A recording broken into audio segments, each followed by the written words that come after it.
pollution-free and cost-effective transportation system.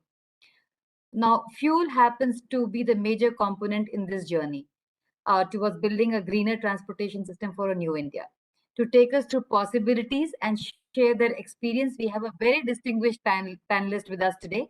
And I request a moderator for this session, Pooja Jain, partner, McKinsey, to introduce our panelist and take the session forward. Pooja, it's over to you now. Thank you, Nija. I hope everyone can hear me well. It's a pleasure and honor to be here moderating this very esteemed panel today. Good afternoon, everyone. I will just very quickly introduce our four panelists. We have Mr. Palash Roy, Co-Chairman FICCI Working Group on Future of Mobility and Chairman and Managing Director Smart E. Welcome, Palash. We have Mr. Ramakrishna. Pooja. He's a member working group on biofuels, Ministry of Petroleum and Natural Gas, Government of India. Welcome, Mr. Ramakrishna. Honor to host you here. Thank you. Mr. Rajiv Mathur, President Policy and Growth from Cng Oil and Gas. Welcome, Rajiv. Hello. And we have Dr. Reggie Mathai, Director, Automotive Research Association of India. Welcome, Dr. Mathai. Okay, let's get started. We have, very exciting set of folks here across different facets of the same industry. Maybe we'll get start with you, Mr. Ramakrishna. What are some of your overall views on, the need for an integrated approach when we think about green transport? The primary factors that drive the green transport sector. The first one is, a country like India is really looking at energy self-reliance. Most of the fuel that we are using is fossil fuel, and it is being imported into the country. So we need to think in terms of energy reliance. And the second important aspect is the whole world is really looking at taking mitigative measures as far as the climate change issues are concerned. Transport sector is one sector which has been a major contributor to the the climate change scenario today in the world. And of course, one has to think in terms of alternate fuels, which are not just sustainable, but they are environmental friendly also. There's the second factor that drives this alternate fuel program at the global level. India also has a third dimension here, where we are really looking at how we can make use of various wasted resources which can be converted into fuel, and it's essentially looking at how this can also become a tool for improving the rural economy. So this is the premise under which we have been essentially looking at driving this program. So when we are talking about green transport, in the present context, people keep asking, there is a big initiative on the ethanol, but there is also an EV program in place. So if the EV program is going to happen the way it is being planned, is it not going to kill the ethanol program, or do we really need to invest in ethanol program? I believe this is very important. If you really look at the last 250 years of energy history, how the humankind has met its energy requirement, no new energy form has been able to completely replace any other energy form. So if you really see what we started with bioenergy way back in a couple of 100 years ago, and then we had coal, then we had other fossil fuels. Now we are talking about so many renewables. But if you really see that any new form of energy, by the time it crosses over another form of energy, it takes minimum 30 to 40 years. And in the last 250 years, you see that all such new forms of energy that we have introduced, they continue to coexist, and they will continue to coexist in future also. As I see it, there is so much of space for electric vehicles, different types of fuel blends that we are talking about at this point of time, drop-in fuels as we move forward. If we are talking about gas economy, I believe that the kind of ecosystem that is evolving will have enough room for all this. So that is why when we do the kind of planning to meet our energy needs as far as the transport sector is concerned and making it green, we have to consider all such options. So yeah, one statement I would like to make and leave it at this time. The Stone Age didn't end because the stone, uh, we ran out of stones. So similarly, any fuel, if it disappears in the future, it is not because it is not going to be available to us. It will be a purely conscious and a prudent political decision that we will be taking, especially when we are talking about the fossil fuel. But otherwise, there will be a market for all the fuels that is going to coexist. That is the reason, why we have to think in terms of taking a highly integrated approach and look at multiple possibilities and attempt all of it. So ultimately, the best is going to serve. Thank you, Mr. Ramakrishna. Very, very thought-provoking beginning of the session. I quickly move on to Palash, and given you are very closely looking at EV, what are some of your thoughts on the role that EV can potentially play for our country? Sure, Pooja. Thank you. So look, I've been involved with the electric vehicle sector directly since about 2014. And, I've been a first-hand witness to the exponential growth over the last few years. Today, in the country, we are selling over 200,000 electric two-wheelers and an equally large number of electric three-wheelers. But at the same time, I think we've just about scratched the surface.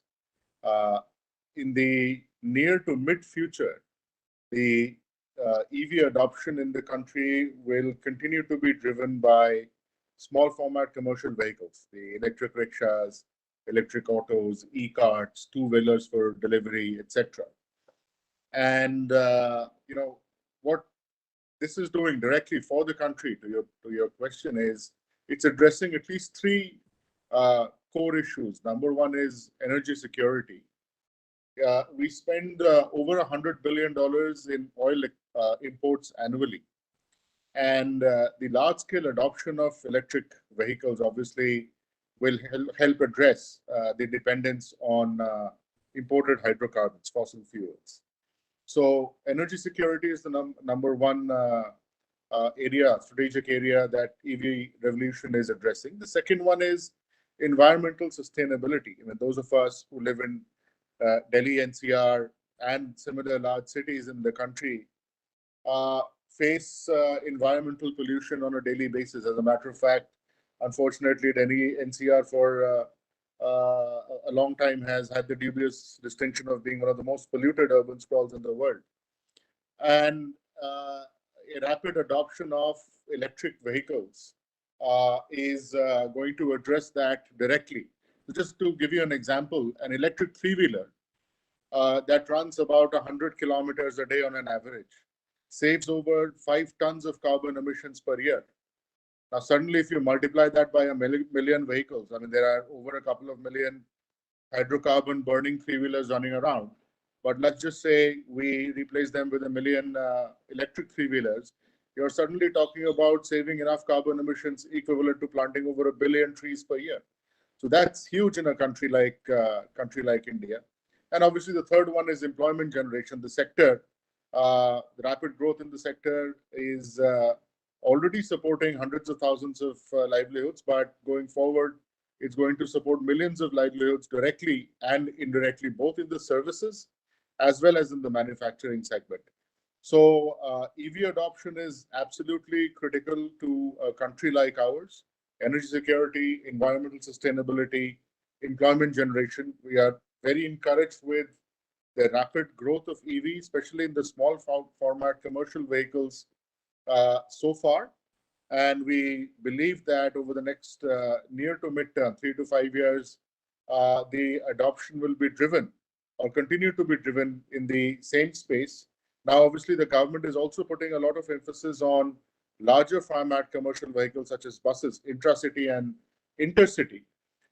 This will essentially drive the establishment of the infrastructure, which will then, in the mid to long term, then drive the adoption of EV in the private space, which will, once the range anxiety, availability of parking, charging, swapping stations are, made across cities, then private people will also be encouraged to buy electric vehicles when they know they can easily go and charge or swap their batteries, just as they can go and fill up their vehicles today in gas stations. So that's how I see the EV landscape shaping up and the impact of this segment on the country in the coming years. Thank you, Palash. We switch gears and move to Rajiv. More for some of the traditional, well-proven technologies like CNG and LNG.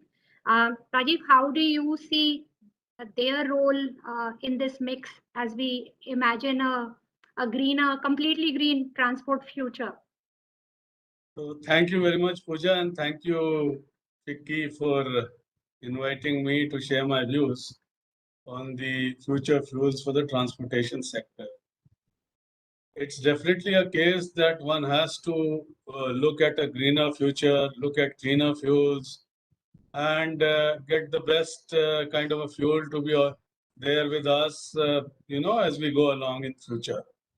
But one must not lose sight of what is there in the present, what is the kind of ecosystem and infrastructure that is already created, and what benefits we are deriving out of that.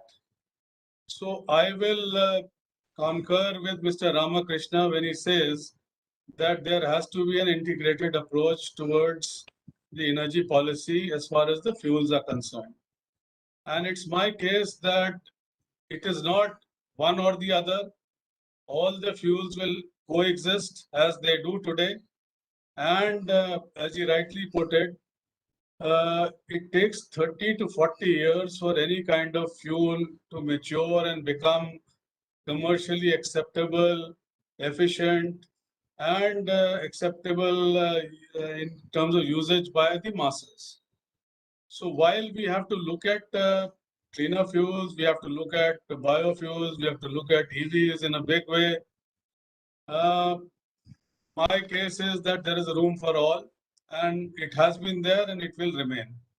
And therefore, what I would say is that CNG and LNG, which are there before us on, available as low-hanging fruits, we should not lose sight of them. Now we look at the automobile market in India. It's probably one of the largest in the world, maybe third or fourth largest, and it's growing phenomenally as compared to the rest of the world. Of course, the pressure on energy requirements are growing. We have concerns on use of traditional fuels, emissions, etc., that are related to that. And we have committed ourselves to, reduce crude oil imports by 10%. That's the stated objective of the government. We've also committed on, energy intensity usage going down by 30-35%, which I think in COP21 we some kind of a commitment we've given. So with all that, we definitely will need biofuels, we will need EVs, we'll need to bring in cleaner technologies to play in, have superior fuels going forward. But the infrastructure that we have already created and the commitments that we have already made in terms of creating infrastructure, we should not lose sight of that. That's my case. So whatever applications are there, whatever usages are there, we need to improve upon them. We need to bring in better transport vehicles with higher efficiencies, low emissions kind of a thing. So in my mind, the solution is, while look at, BS6 and, creation of better fuels which are existing, there is a case for CNG and LNG, both in the commercial as well as long haul sectors. And I am not saying just out of my hat, but look at the statistics, that are there before us as far as CNG is concerned. So we have over 3 or 3.5 billion vehicles which are running today, proven, running, and accepted by the masses. We have over 1.7 million cars which are running on CNG today. So these are technologies which are maybe you would like to call them transient or whatever for a better future. But the reality is they are there, and therefore we must continue to keep our thrust on creating the infrastructure that is required for all this. We need to increase the penetration levels as we go on for the EVs and other things. It's not had a small growth rate. It's been around maybe 9% CAGR as far as CNG is concerned. And also on LNG that we can look at very closely for at least the long haul, trucking, busing, etc. on the highways, which has been accepted widely in countries like China. There are over 400,000 vehicles running on LNG today. And the government has given a commitment, to set up, say, 1,000 LNG stations on the highways, creating green corridors, etc. So with all that and the industry coming forward to, be part of the entire story, even the automobile manufacturers are part of it. I think there is a case to strengthen on whatever we have built in today and to take it forward as we look at cleaner and better fuels and even hydrogen or whatever going forward. So that's my point. Thank you. Thank you, Rajiv. And I think it also reminds us that there was a time, in history when CNG and LNG also the viability wasn't there, and with tremendous push, this became an integral part of our energy mix. So I think it also gives us that hope and a case example. I'm quickly moving on to Dr. Mathai. I think all of these roads really lead to automotive sector. And would be interesting to hear from you, Dr. Mathai, of how the auto industry is seeing this transition. Are there certain technologies they believe are more viable, and what are some of the risks and excitement that you are hearing from that sector? It's a long question, Dr. Mathai, but it's important to hear from you, I think, overall. Let me try to address it in a phased manner. Means starting from this transition of the fuels that have been happening. If you look back, the primary driver, means how we moved into decarbonizing the fuel, was the emission and the pollution that it caused. That made the government to set up the auto fuel policy committee way back in 2003 with Dr. Mashelkar as its chair. And this was the roadmap was laid down. So it was basic intent was very clear that we have to provide solutions so that the ambient air quality improves. And along with it, later on, they added features like import reduction, and all those started coming in. The energy security started coming in a big way. So any solution that brings in a low carbon intensive fuel will always be looked with a lot of appreciation from the government side, and incentives will be pushed onto that side. Saying that, we have to also remember that the fossil fuels, gasoline, diesel, basically, they almost ruled for 100, 120 years with a very low efficiency performance from the vehicles at the wheel, saying conversion up to around 18 to 20%. But because of its affordability, availability, ease of handling and all, this continued to be one of the most favored fuel. But as directions are provided, which were provided in the auto fuel policy, which were basically technology agnostics, because they didn't define that, no, this particular fuel is not needed or this particular technology cannot be accepted. No.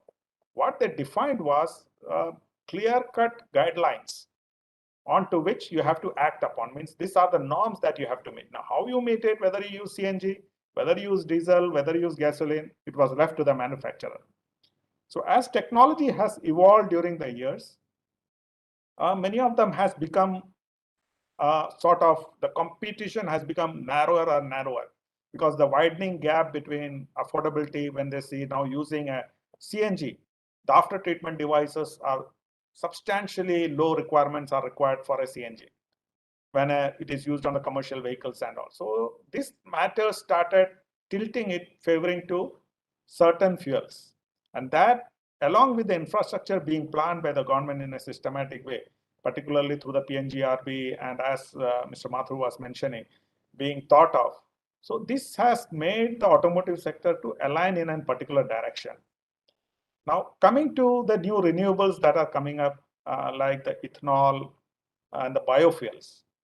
The challenge is now government starts bringing in new regulations. This was the roadmap as anyway announced that by 2030 we will be introducing E20. But it was preponed to 2025. So the readiness of the automotive industry is, again, they have been asked to squeeze in. They were already planning it. So there are challenges with them. There are certain material compatibility issue, minor ones. Then the calorific value of this fuel is quite little, around 10% lower than the existing E10 also.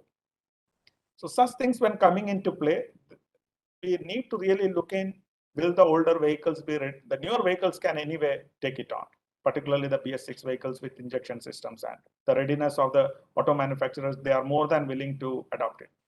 But because there's a huge older vehicles of BS4, particularly the two-wheelers, which does not they have a carbureted system and all, there are challenges they are facing. So we are doing some evaluations along with them so that the transition becomes smoother, and really we are not putting anybody into discomfort, the consumers especially. But then the step we have to take is in a very systematic manner, and I think the government has given us sufficient lead time in these cases, and all the 23 is the time they want the introduction of E20 vehicles to come in, compatible vehicles and the completely tuned vehicles by 2025. So by that time, I think they are looking at an import reduction because of the E20 in a substantial manner. The gasoline pool will be, they will get a substantial reduction in the use of the gasoline pool. Just I want to touch upon the EV also. EV has been, the major push is coming through, but I would like that the whole emission scenario need to be addressed on a cradle to grave sort of a thing. So that we get the complete benefit out of it. I think that will come in the first phase. They are looking into get the ecosystem being developed and the economy being growing. But then the whole generation aspect need to be looked into, because countries which have very good renewable mix in their generation have gone in a big way for the EV push. And there the benefit is very readily available. There is no calculation or nothing is required.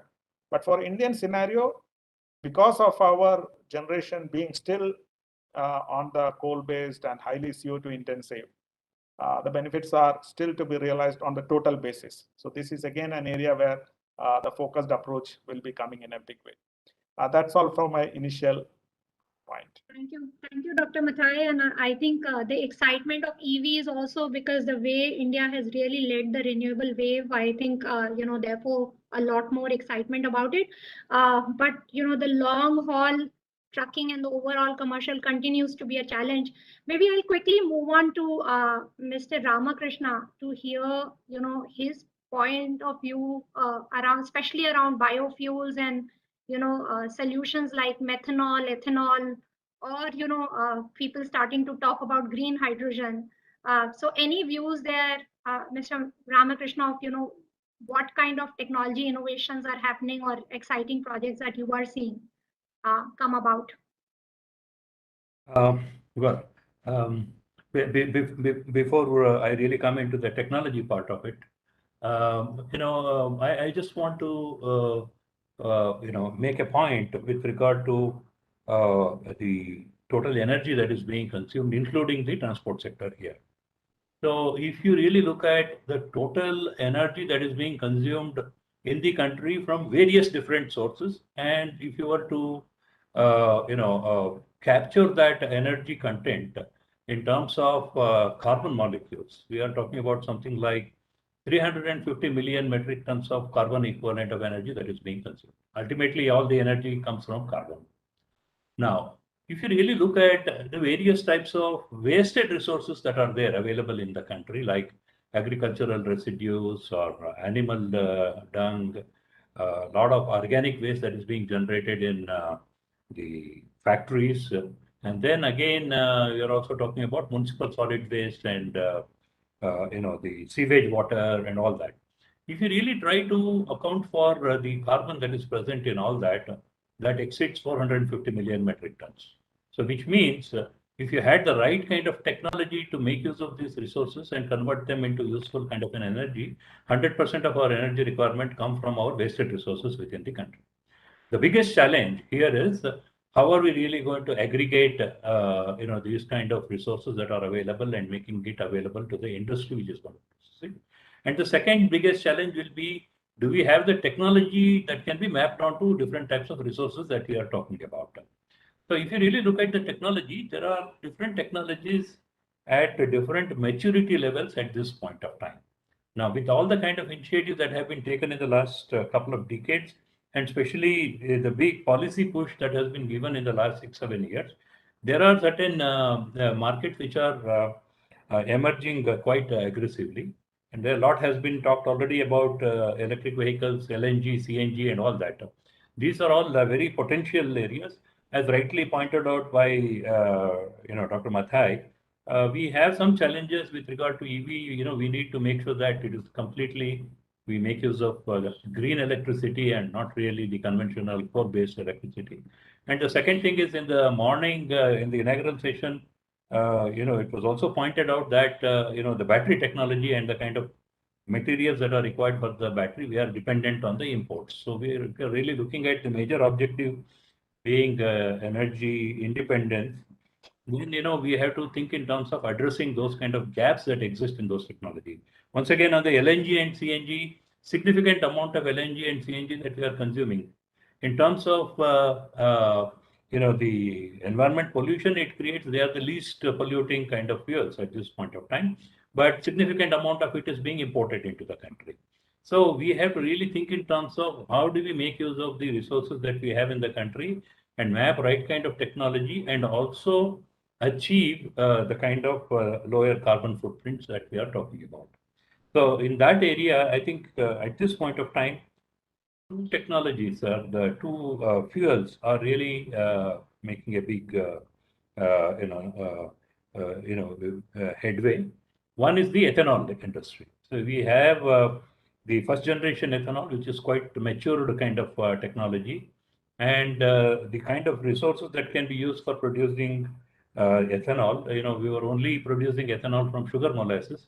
Now we have broad-based the feedstocks. We can also make use of rotten grains, broken grains, and some of the crops which are not really consumed by human beings. We are really looking at how that can also be diverted to producing ethanol. So, as rightly pointed out earlier, we had a target to achieve 20% blending by 2030. We advanced it. That's basically, the advancement has been done basically looking at the kind of initiatives that we have taken and the kind of results that are there in the market. And we believe we will be able to do this 20% blending by 2025. And not only that, we would have also laid the foundation for sale of E100 by that time.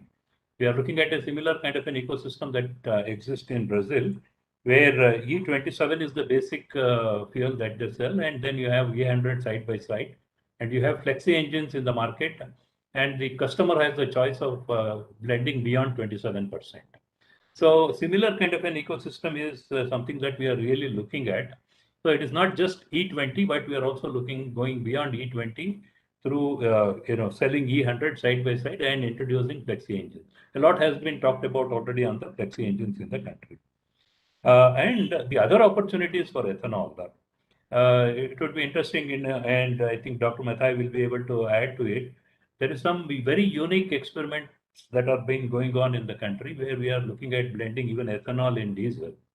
So we had some experiments that we did and ran some 2,200 buses way back in 2004, 5, 6 in Karnataka with excellent results. We can blend up to 7.8% of the diesel in ethanol in diesel without any modification to the engine. And Automobile Research Association of India has done some laboratory trials on this, and furthermore intensive trials are required.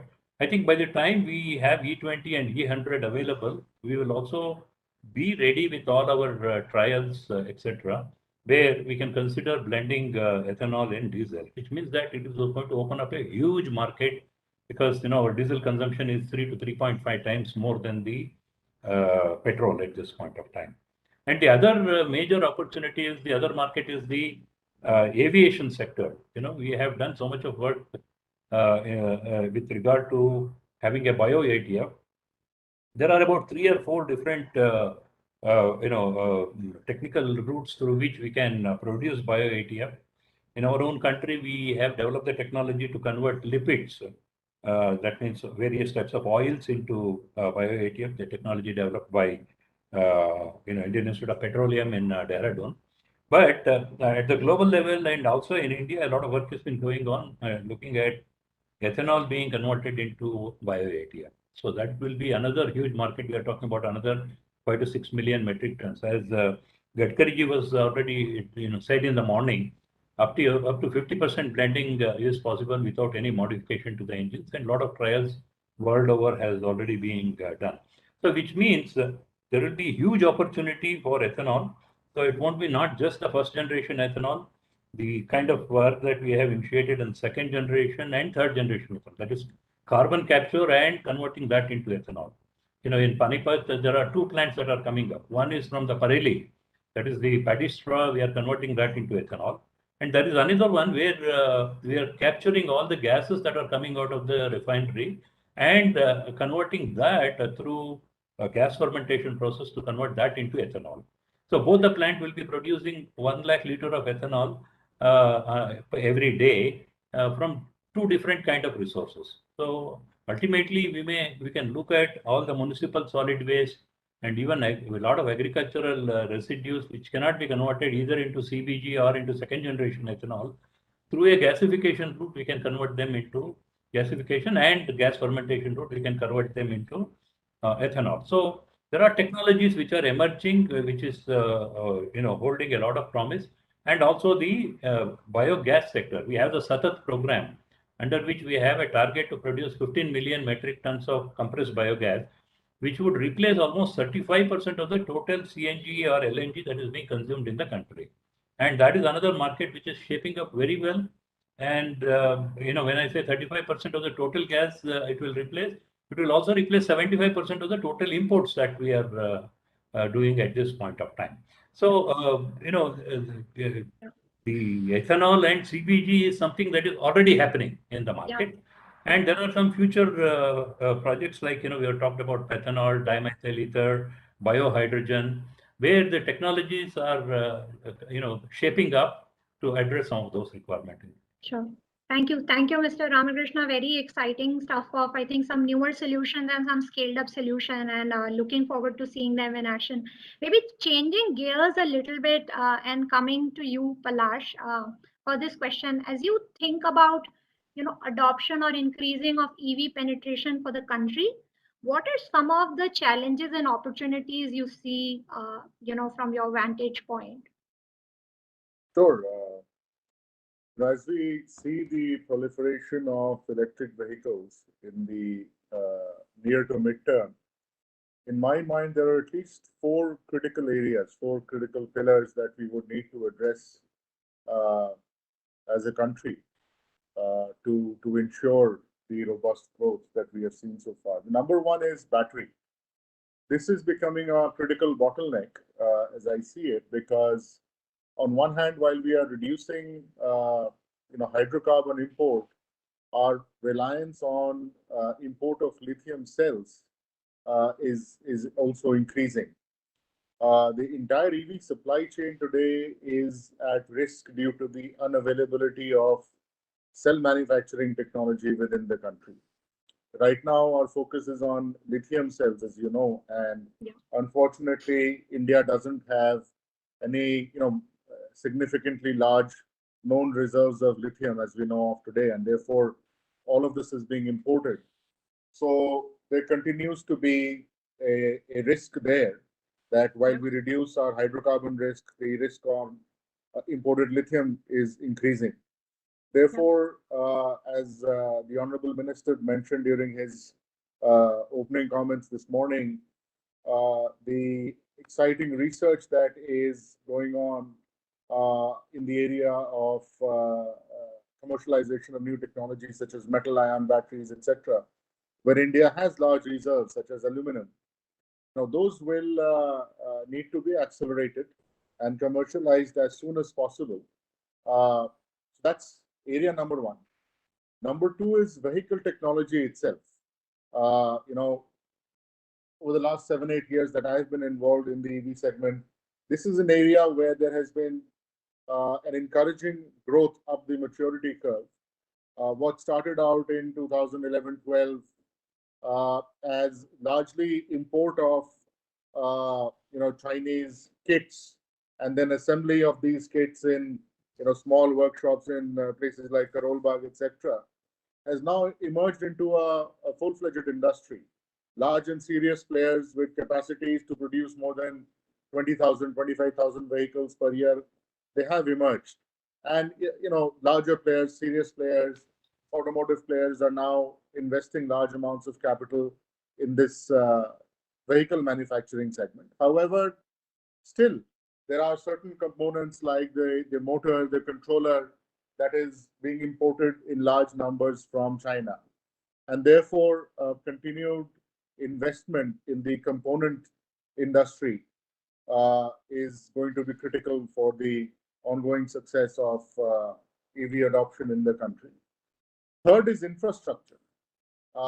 Currently, private adoption of electric vehicles is slow because of range anxiety. I mean, where am I going to park my vehicle, charge my vehicle? What are the technologies available?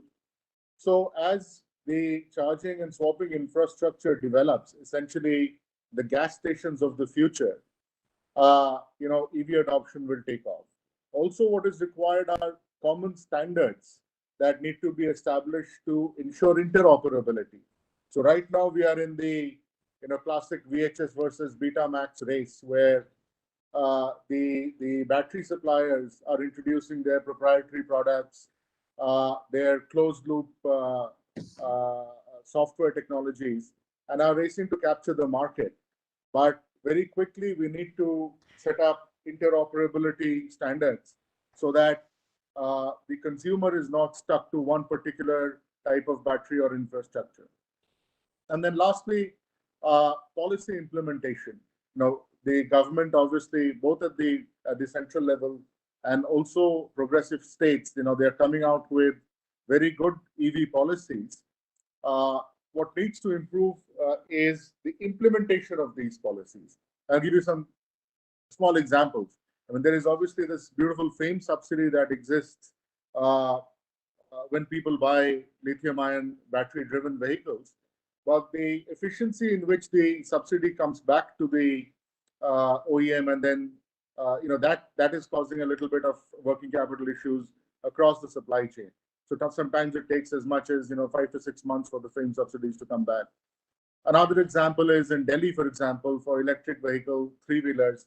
Now there is a public service badge, which in itself takes about 4 to 5 weeks to get done, which is a hurdle that is only unique to a city-state like Delhi. This is not so for other states. So there are nuances. UP, for instance, has a 5-year road tax. Now, many of these electric e-rickshaws, their useful life is 4 years.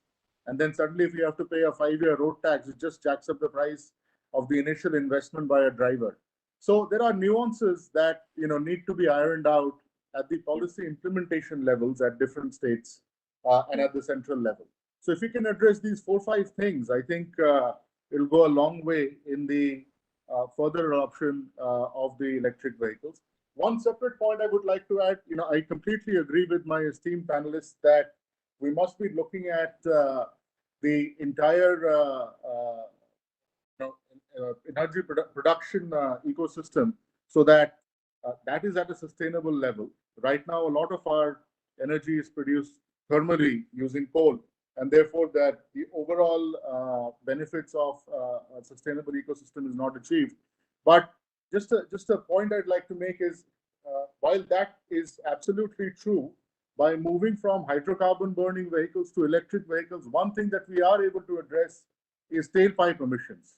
So while the thermal power plants will continue to, unfortunately, create pollution, it's hopefully at a little bit of a distance separate from where people live and work in the major cities. And therefore, that's a benefit that we directly see coming out of electric vehicles, which is reduction of tailpipe emissions in the cities where we are currently facing a lot of pollution from hydrocarbon vehicles. Thank you, Palash. Again, I think a very valid point that you make, that where the emissions are happening and how easy is it to control at that point of emission. Very quickly moving on to Rajiv. I think very similar question, Rajiv, as you think about CNG, LNG adoption increase, and you mentioned especially about the long haul trucks. What kind of again challenges, as well as I think some solution set that you see emerge from these?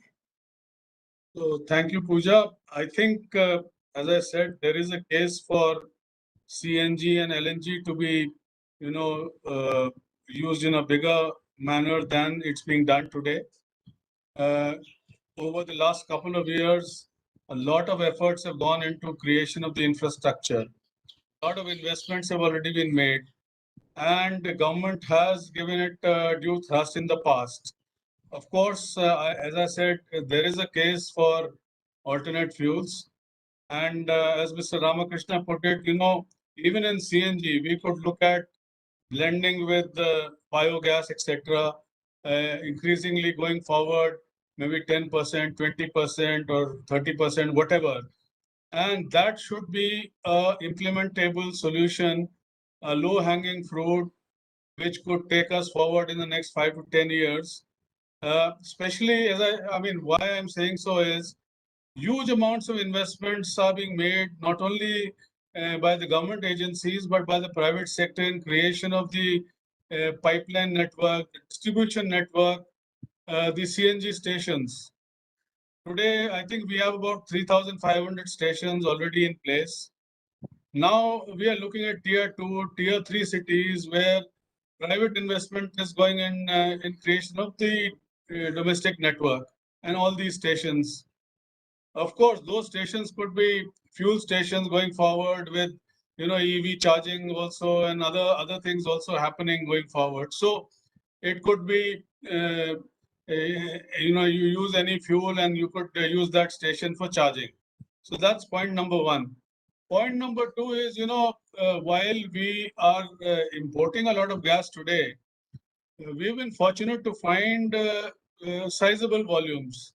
I can speak for the private operators.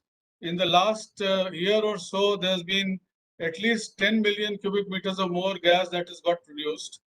And there is another 20 or 25 million cubic meters going forward that is going to come from domestic sources. And this is only from the private operators. In addition, ONGC and others are also having sizable numbers. So my guess is that what it takes for using CNG, or for that matter LNG, in the transport sector, we would have adequate volumes going forward to cater to the requirements of the industry. And look at the kind of roadmap that the policymakers, the industry, and others have set up, as far as creation of CNG stations, for example, is concerned. 3,500 to 6,000 in the next 2-3 years, and maybe 10,000 in 5 to 7 years. So average of 700-800 stations every year we are going to add. Now, if we don't have the sight of vehicles, obviously the utilization levels will become a question mark, and future investments also, going forward. So my case is that, the industry is growing, requirements of transportation are growing, and we will need all these options, going forward. It's not either or kind of a situation. And while we look at the cleaner options in a more focused manner, policymakers should emphasize the thrust that they've given in the past on CNG especially to continue in future. I would urge the automobile manufacturers also to come out with the variants that the public is looking at, going forward. So if you have the options available, you could use that, and then end of the day, it's the ownership cost, the overall cost that matters, and convenience of availability of the fuel wherever it is. And I think we should hedge our bets using all these fuels going forward, and should not put our all the eggs in a single basket for the future. Coming to, yeah, just give me one more minute. Coming to LNG, there has been a lot of talk on LNG, displacing diesel on long haul trucking for that matter. Also on waterways, also on shipping industry, elsewhere at least in the world, not in India. So there is a case for LNG at least in trucking and busing, say over 500 to 800 kilometers kind of a distance. And I think it's a no-brainer with the kind of taxation, etc., on diesel. Even with the worst of LNG imports and the pricing, if you buy long-term and then try and use that in long-haul busing and trucking, you will still end up saving 30-40% kind of a number. That's my ballpark figure that I'm talking about in the cost of usage of overall cost of ownership for that matter for any fleet operator. So what probably is required is that while we made a lot of noise in the past, that we'll create 1,000 LNG stations, we'll have green corridors, and we'll set up some LNG stations every 100, 150 kilometers on the expressways, highways, etc. Let's, whatever momentum we have gained, we should not lose track of it. Let the industry also and the ecosystem support that. And going forward, I think the country is going to be a gainer. So while CNG for urban, semi-urban, and tier 2, 3 kind of cities, along with the other EVs and biofuels, long-haul busing and trucking, my case is LNG we should focus on. And since it's a low-hanging fruit, technology is proven, safety and other aspects are well, taken care of. It's proven in countries like China and running, and very upbeat kind of this thing there. So let's work on these two alternatives which are present before us. And industry, I think even Tata and some Ashok Leyland and others have come out with trucks and buses based on, LNG also. So let's build on that as we go along with the other fuels. So thank you. Yeah. Thank you, Rajiv. I think you made your case enough. I'll quickly move on to Dr. Mathai. One last time before we, do a full closure. Dr. Mathai, would be interesting to hear from you of again, how auto companies are thinking about these different alternates, right? It looks like there's a medley of so many things happening. And they are at the core of it, which technology do they really invest in, and where the policymakers will take the plunge and move towards.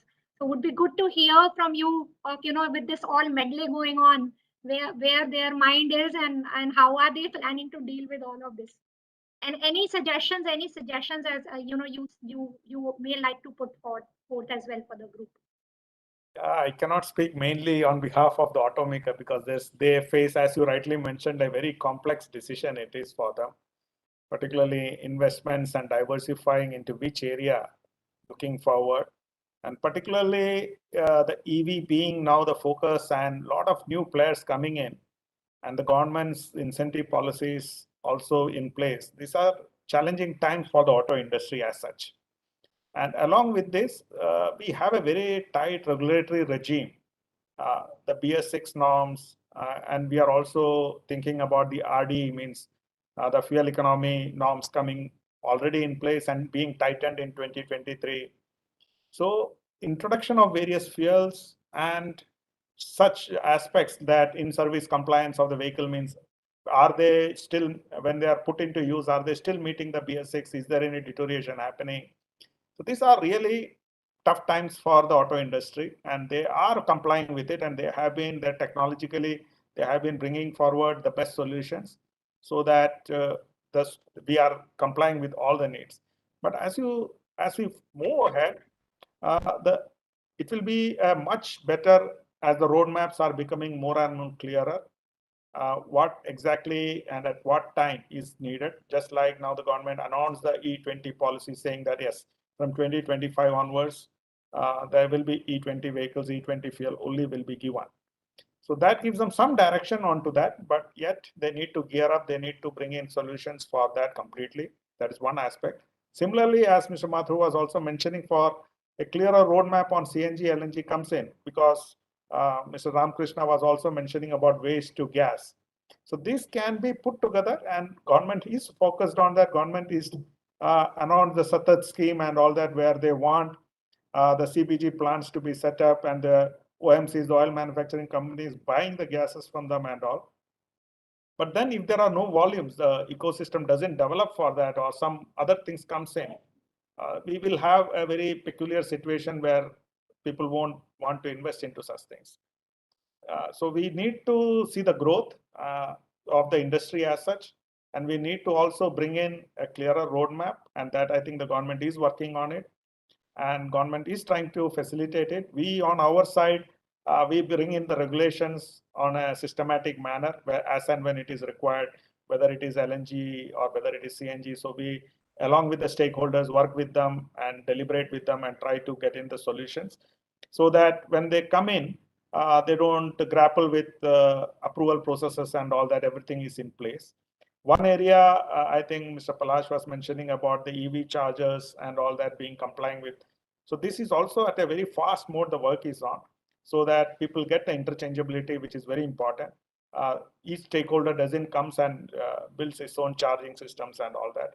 So we are working very seriously on that, along with BIS and DST in this manner. So trying to see that the solutions are in place. So as of now, I can only say that this is a very dynamic situations, and the OEM is weighing its pros and cons. Technologies everybody has, solutions everybody has. Yes, when to bring in, at what time, appropriate time to bring in, it will depend a lot on the ecosystem that exists at that time. Thank you, Dr. Mathai. Komal, I see you were on video. I was planning we can maybe take one final round of any additional points anybody wants to make, and then maybe towards the end we can do 5-minute closure. Okay. Sure. All right. Any closing thoughts from you, Mr. Ramakrishna? And I would like to just summarize, I think, the discussion and try to close it. Yeah. Well, in this space at this point of time, a lot of things are happening, but I believe that as far as the policy enablers are concerned, from the government side, there are some gaps that I see. It needs to be seriously taken by the government, and they need to address it.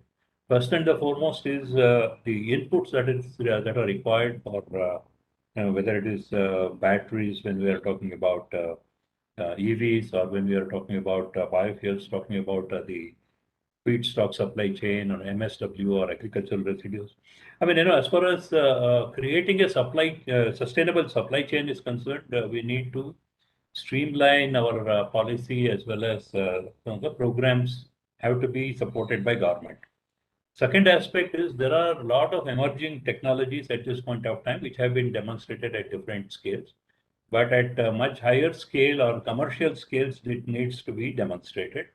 So for that, government has to come up with some kind of a scheme and make sure that the technology scaling is well supported by the government. And the third aspect is when you're really talking about all these green technologies, financing has been a biggest challenge, the entrepreneurs have been facing. We need to make sure that low cost, easy financing is made available. There is so much of green funding that is available within the country and which can be tapped from outside the country. And we have to create an ecosystem when this is something that is streamlined and made available easily for the green technologies. And also looking at, some of the government viability gap funding program or fiscal incentives. This must uniformly apply to all sorts of green projects or green fuels that we have been talking about, rather than being choosy or selective about any particular technology or a particular type of fuel. And the last one, as I see it, for the whole thing to become sustainable, we have to introduce some kind of market mechanism. One of the things is that, ultimately we are all talking about reducing the carbon footprint, but we don't have a mechanism of accounting for the carbon that is being, people, all the stakeholders should have some specific targets, to reduce it, and there has to be some kind of reward and punishment scheme. Something like carbon credit system that which works across the sector is something that we have to think in terms of it, and that would be a great, incentive for the people who are going to be active in this space. I believe these are some 3-4 areas where government has to think in terms of intervening and ensuring that those kind of things happen, so that some of the dreams that we have, we will be able to achieve it in this. Thank you, Mr. Ramakrishna, and you've hit actually all the salient points, I think, and was a good summary. Maybe just I would like to thank all the panelists and maybe just do two I think summarizing comments. One, I heard this energy roadmap for the country truly has to be integrated, and therefore each fuel type has a role to play, whether it is EV, biofuels, CNG, LNG. I think was one overarching theme. There are three primary reasons why, as a country, this is even more important than any other country for us. First, being energy security for our country. We have a huge import bill of fuels, and that becomes one primary driver. Of course, decarbonization as a responsibility is the second one, and third, also how do we overall reduce our import bill? As we adopt and think about new technologies as well in our new future, I think is were the three themes. What I also heard, and I'm sure FICCI as a group will be making notes, and we'll do deliberation and take this forward, was how do we think about a clearer energy roadmap that makes it easier and clearer for various stakeholders to participate in the ecosystem for our energy.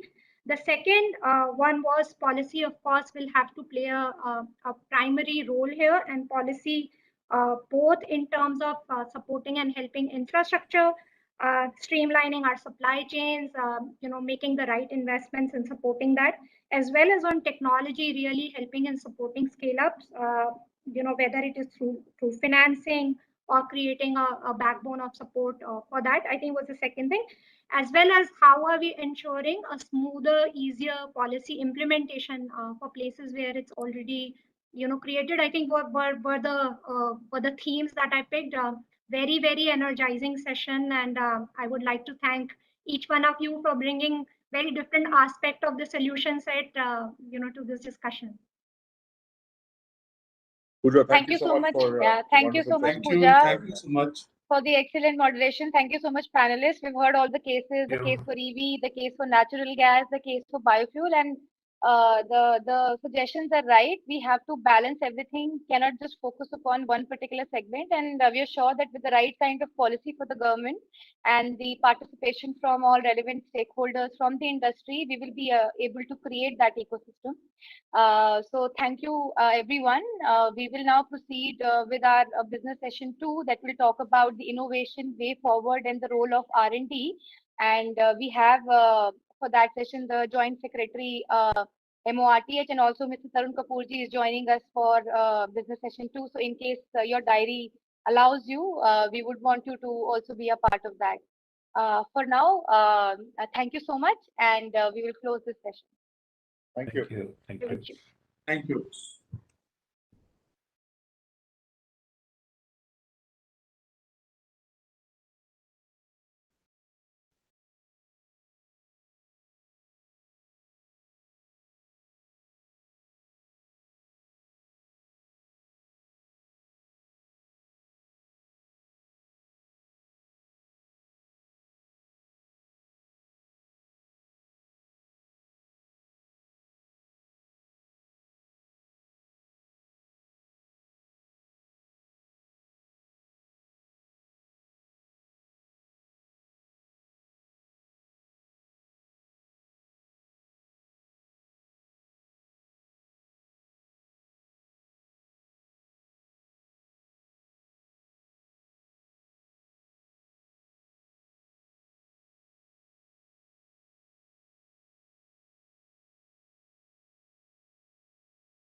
start.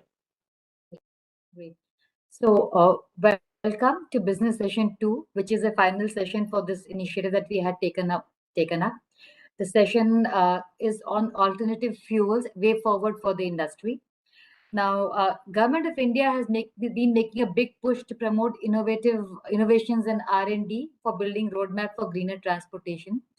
We heard the Honorable Minister this morning, Gadkari ji, spoke about the urgency for this push, and to dwell deeper on the contours, we have some very senior government officials who will be participating in this session, along with distinguished panel members from the industry. Mr. Tarun Kapoor, Secretary, Ministry of Petroleum and Natural Gas, has confirmed to be with us. He is running slightly late because of some last-minute engagement and expected to join us shortly. We may rejig a session a little bit upon his joining, and my sincere apologies in advance for the same.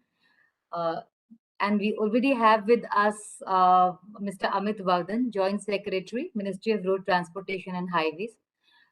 Before I invite our moderator, Mr. Shamsher Diwan, Vice President and Group Head Corporate Ratings ICRA, to conduct this session, let me first invite Shri Amit Vardhan ji for his very brief presentation. Thank you so much, Mr. Vardhan. Over to you. Good afternoon. Thanks a lot. It's a matter of honor to be part of this forum on this platform. I have a very brief, I'll try to keep it as brief as possible, on alternative fuels. So, I'll share my presentation. Those who are not speaking, may please keep their system on the mute, please.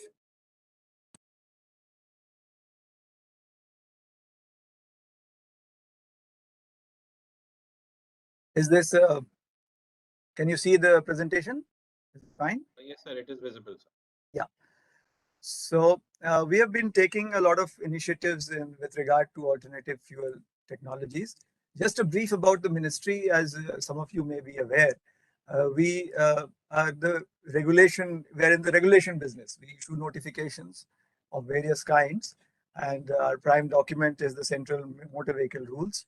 So we have introduced several notifications to authorize the use of these alternate fuel technologies. So I would briefly touch upon what we've been doing and what we propose to do. Now, first to start with the context, as we are aware, 89% of the total carbon dioxide emission is contributed by energy, industry, and transport sectors, and the transport sector contributes to 13% of it, of which the road sector constitutes about 90%. So the road sector is a large contributor to the carbon dioxide emissions in the country.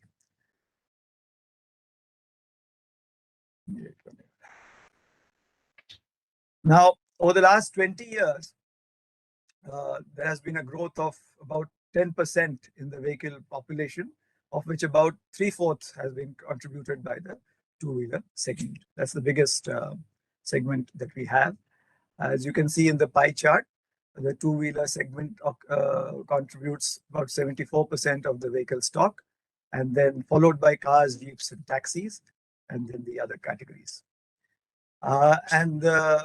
On the right side, we have shown you how the vehicle number of vehicles registered in India has grown. So the average annual growth rate has been about 9.4%. We are at the level of 30 crore vehicles today. And fuel consumption has increased by 18% and 152% respectively. So just to give you a context, we are signatories to the Paris Convention, and we have committed that our emissions would be reduced by about 33 to 35% by the year 2030 as compared to 2005 levels. Now, therefore, the move towards cleaner fuel has gained a lot of traction, especially in recent years, and we are going all out to do as much as possible so that fuel emissions are reduced. So what have we done? We have issued a host of cleaner fuel regulations. To begin with, ethanol.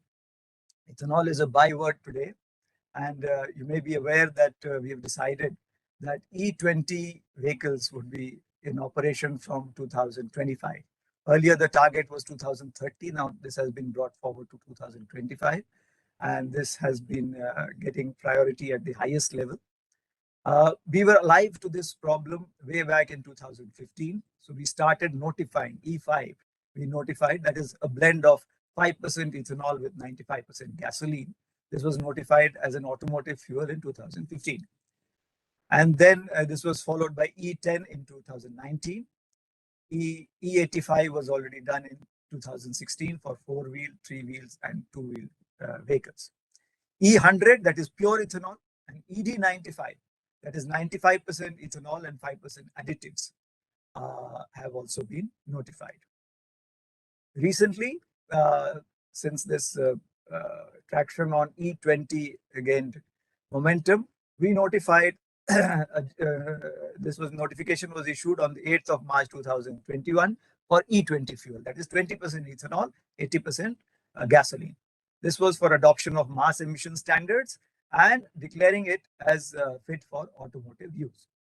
And we have also issued a notification for all safety standards for various blends of ethanol with gasoline. So now we are in the process of notifying E12 and E15 fuels. That will be done in about a month's time. It's at almost the final stage. Now, so ethanol is a very important area of action for us. And what are the benefits of ethanol? There was a study which was carried out under the auspices of the Ministry of Heavy Industries in 2014, which revealed the benefits of ethanol gasoline blends vis-a-vis pure gasoline. We have summarized that in the table below. In carbon monoxide, the reduction potential was 20% in the case of E10, 50% in the case of E20, both for two-wheelers. And in the case of four-wheelers, it was 20% lower for E10 and 30% lower for E20.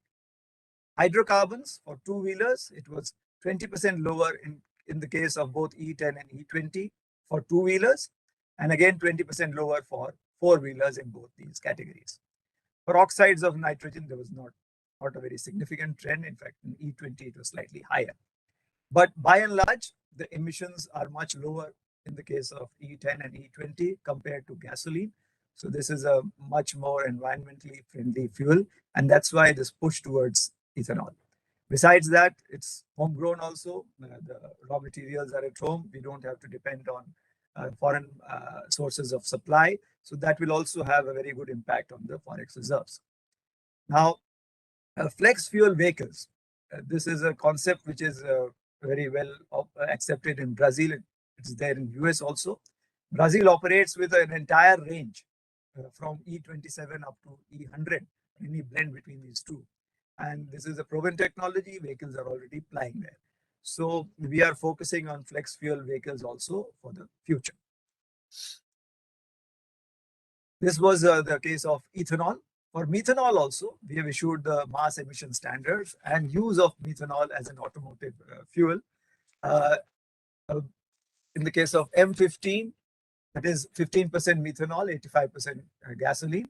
MD95, methanol 95%, and M100, pure methanol. And emission standards for M85 have also been issued. So even in the case of methanol, we've issued notifications for 4 categories. Cng Lpg is an old story. It began way back in 2016, and it has the share of such vehicles has been increasing over the years in our major cities. This naturally has improved the environment, reduced vehicular pollution in Tier 1 and Tier 2 cities.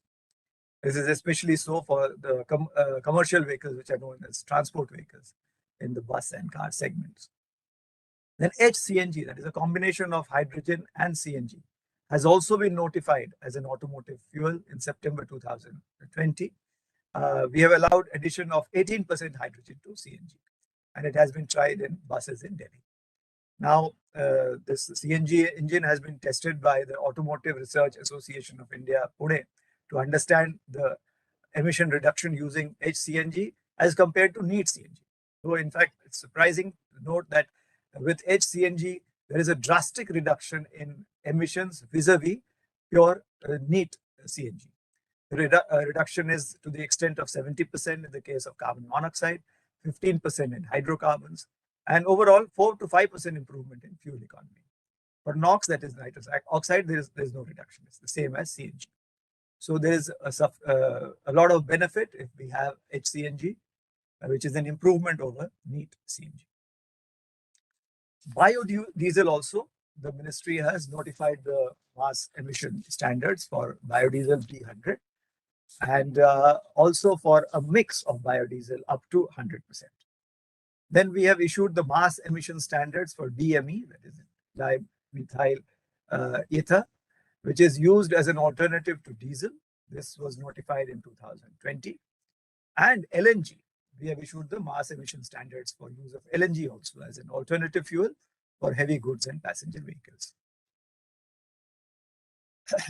As regards hydrogen fuel cells, we have issued a notification in this regard for using hydrogen fuel. This was issued in 2020, hydrogen fuel cell based vehicle category. And we are looking at both. I've already spoken about a combination of hydrogen with CNG. We are also looking at hydrogen fuel cell vehicles, which is a very promising low emission option. And it has been stated from the highest levels that hydrogen is the fuel of the future, and there will be a hydrogen mission. We are moving very fast in that direction. The advantage of hydrogen fuel cell vehicles over electric vehicles is that their range and refueling processes are similar as with conventional vehicles. And there's research being carried out in BHU and IIT Delhi, which is supported by the Non-Renewable Energy Ministry. And these projects have resulted in development of combustion engines and of various models of two-wheelers, three-wheelers, and minibuses that run on this fuel. 2 hydrogen refueling stations have been established, one at Faridabad in the Indian Oil R&D Center, and the other at Gurugram in the National Institute of Solar Energy. So hydrogen is a very important priority area for this ministry as well. We are moving fast on that. As regards electric mobility, we have issued standards that are at par with global EV standards in an entire range of issues. One is about the requirement for construction and functional safety. This conforms to the ECE standards, that is the European Commission for the Economic Commission for Europe standards. This specifies the construction and functional safety requirements for motor vehicles of all categories with electric powertrain. Then for measurement of electrical energy consumption in terms of watt-hour consumed per kilometer traveled, this specifies the method for measurement of this consumption for various vehicle categories. Then there is one standard which measures the range. What it says that if a fully charged vehicle will travel for how many kilometers, that standard is laid down. Then there is measurement of net power and maximum 30-minute. Net power is gross power, that is the power produced by the motor, minus the losses, which are on account of friction or hydraulic losses. Maximum 30-minute power is it's a test as to for 30 minutes, if there is full acceleration that's given, then a fully charged EV, how much the maximum power that can be drawn from the battery, that is specified in the case of maximum 30-minute power. And the CMVR type approval, that is the Central Motor Vehicle Rule type approval, has also been specified. The norms have been laid down, various tests have been laid down, which the vehicles have to conform to. And then there is a safety requirement for traction batteries. So the vehicle is subjected to mechanical and electrical abuse tests, and thereafter the battery performance is verified. So in all these respects, we are almost at par with international standards. And we are moving on with, so that there is a robust regulatory framework within which the EV industry can function. We have also issued notifications for hybrid electric vehicles for both vehicle categories which are less than 3.5 tons and more than 3.5 tons. Here I have mentioned category M and N vehicles. M is basically passenger carrying vehicles, N is goods carrying vehicles more than 4 wheels. We have also issued regulations for retrofitment of existing vehicles to hybrid electric vehicles. Those standards have also been laid down. And finally, what are the through the regulations, how have we incentivized EVs? One is that we have exempted EVs from the requirement of getting transport permits. As a transport vehicle, as a commercial vehicle, the EV does not have to have a permit. Then recently we issued a notification exempting the EVs from payment of a fee for their registration, either at the issue at the first stage or at the stage of renewal. Then, as we are aware, the battery accounts for a very large chunk of the cost of an EV, about 30 to 40%. So we have issued an advisory to all states and union territories, delinking the battery from the EV. So an EV can be registered and sold without a battery. That brings down the cost of the electric vehicle substantially, and it becomes comparable to internal combustion engine vehicles, cost-wise. And it prepares the basis for battery swapping or battery hiring models. Then for easy facilitation, we have issued a notification that electric vehicles will carry green number plates. So these are the various things that we have done by way of notifications to encourage the adoption of alternative fuels and electric vehicles. And we are still in the process of generating more and more standards, better facilitative mechanisms so as to boost this sector. Thanks a lot. Thank you. Thank you, Amitji. It was indeed very detailed and very insightful. And I'm hoping that we will have you further with us for the panel discussion also, in case anybody wants to ask anything there. At this point, I would like to hand over the baton to Samsher to introduce our distinguished panelists and take the discussions forward. Samsher, over to you. Only in between, if the secretary joins, I will come in to introduce the secretary and we'll hear him and continue with the discussion. Thank you, Neja. Good afternoon, everyone. It is really an honor to be part of this August gathering and being given an opportunity to have a discussion on some of the most relevant topics that grapple the automotive industry, not just in India, but globally as well.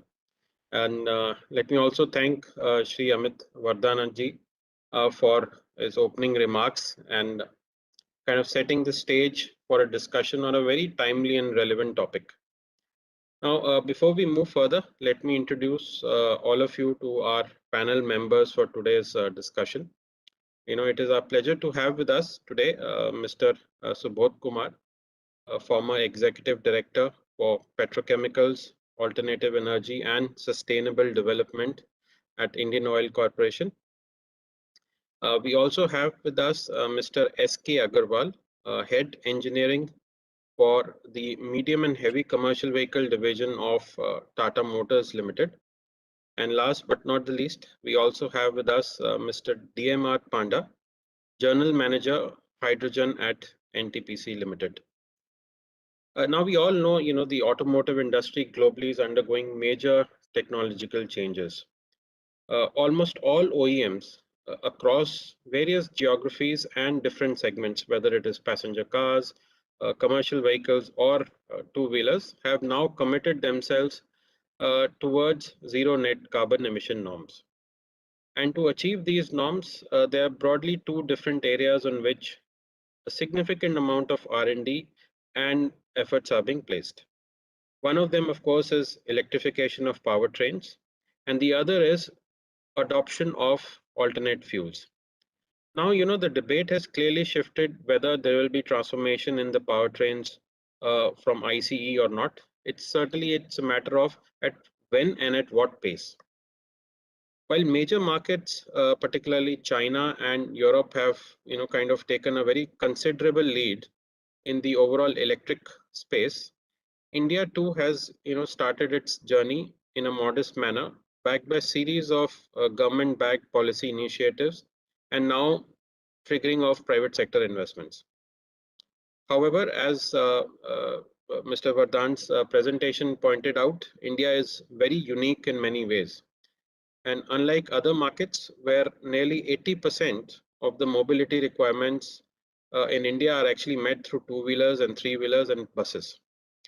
That apart, lack of adequate infrastructure, tough operating environment, and a very price cautious customer base are some of the factors which make India very different from rest of the world.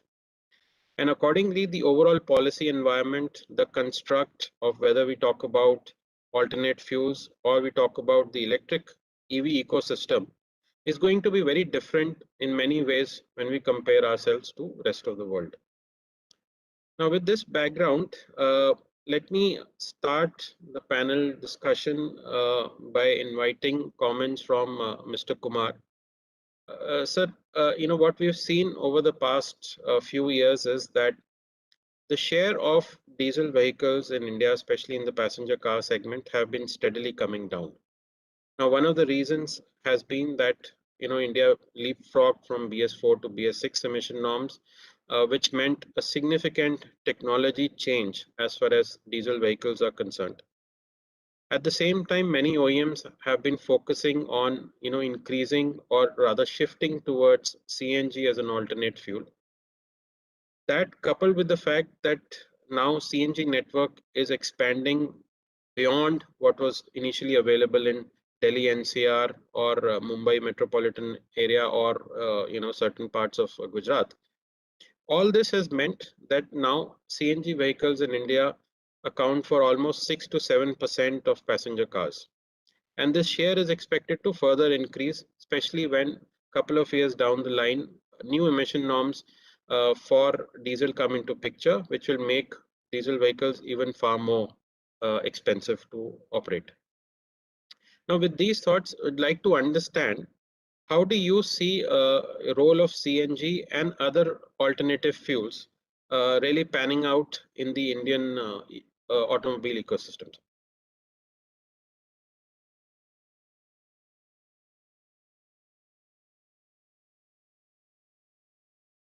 So if you're speaking, I think you perhaps may be on mute. I will have to unmute. I'm sorry. So thank you, Shamsherji. See what happened historically, diesel was the fuel of choice because of the taxes were lower on that. And even the pricing was done in such a way that this was a major transportation fuel in our country. Even today it is. And tractors were running on this. Basically, so the prices were deliberately kept low. But over a period of time, what happened? A lot of diesel SUVs got introduced. So the very heavy, expensive cars which came on diesel and all those things. So historically, it means the numbers, if what Mr. Vardhan shown. So those are numbers are slightly 2019 number, but they give you a very good picture. So diesel consumption was 72 million tons. Against that, petrol consumption was 28 million ton, and natural gas consumption was 5 million ton only. So that is before the this Euro 6 introduction in the diesel, I think was there. Now, so you in India, the diesel, it means we used to use the word dieselization of economy. All your electricity was not reaching there. DG sets were running on diesel and all those things were there. But over a period of time, what is happening? There is a definite shift to the cleaner fuel like CNG. And I will further talk about the CBG also. But you see how the CGD network is being expanded in this country. And as of now, we consume around 45 million tons of natural gas in this country. Out of that, only 5 or 7 million ton is used in the transport fuel. Rest all going to for production of urea and the fuel used in your cooking purpose, pipeline and industries, and running the refineries, and that is going. But as a transportation fuel, the share is very, very low. Out of the 45 million ton, 5-6 million ton is being used for the transportation. Now, from there, and this is the total consumption of the natural gas in the country is 6% of the total fuel consumption. So from 6%, Honorable Prime Minister has said you switch to 15%. So there will be definitely push on the natural gas consumption. and natural gas vehicle availability. Actually, why people are not able to buy and use a natural gas vehicle? Reason being, there is not, it is not available at easily. You see long queues here in Delhi at the CNG stations and all those things. But efforts are being made that it is easily available. So a lot of passenger vehicle, that is the passenger car, taxis and all, will shift to CNG. That also depends that how quickly and how efficiently electric vehicles are also introduced. But existing vehicle, the fleet will definitely continue on CNG. And if the CNG availability is made efficiently, they will be converted into CNG vehicles because petrol is expensive, CNG is cheaper. Here I will add further that the government has done another scheme for production of the CBG, that is compressed biogas. CBG is nothing but CNG. For all practical purposes, it is CNG. Only thing is that in case of CNG, methane and ethane, both molecules are there. In case of the CBG, only methane is there. That is the only difference. And CBG comes from the very, very green source. That is, it is not a fossil fuel, but only all your agriculture waste and cattle dung, chicken litter, municipal solid waste and everything, it is converted into methane and then compressed as CBG. So that is also another program is going on, and in India we have the potential of producing around 100 million ton of CBG. So that is a very good number, and that can green your transportation fuel like anything. Apart from that, green hydrogen and electric vehicle, they are also on the block. So the next 15-20 years will be very interesting to watch that where the things are moving with the government policy supporting cleaner fuel, electric vehicle and hydrogen fuel vehicle. So I will stop here, then I'm open to further questions. Thank you, Mr. Shamsher. Sure, sir. Thank you, sir. So let me put this question forward to Mr. S.K. Agarwal also and slightly modify it. Actually, as Mr. Kumar mentioned, Mr. Agarwal, that what we have seen is that there has been significant penetration over the last few years of CNG vehicles in the passenger car segment. But at the same time, what we have seen is that the share of CNG in the commercial vehicle segment, especially in LCV cargo, is also increasing. It has already been there in buses, especially in metros, etc., for intercity transportation. But now we are seeing that shift happening in the LCV segment as well. Partly this is driven by the fact that in many cities there are now restrictions on plying diesel vehicles, especially if we talk about Delhi. There are significant entry taxes which are imposed, and that is driving shift towards CNG. So could you share your thoughts on how this is actually panning out in the LCV segment or overall the commercial vehicle segment, and what does it mean from an economic standpoint for the fleet operators? Right. Thank you, Mr. Devan, for this question. And you are right. Of late, the penetration of CNG on commercial vehicles is increasing.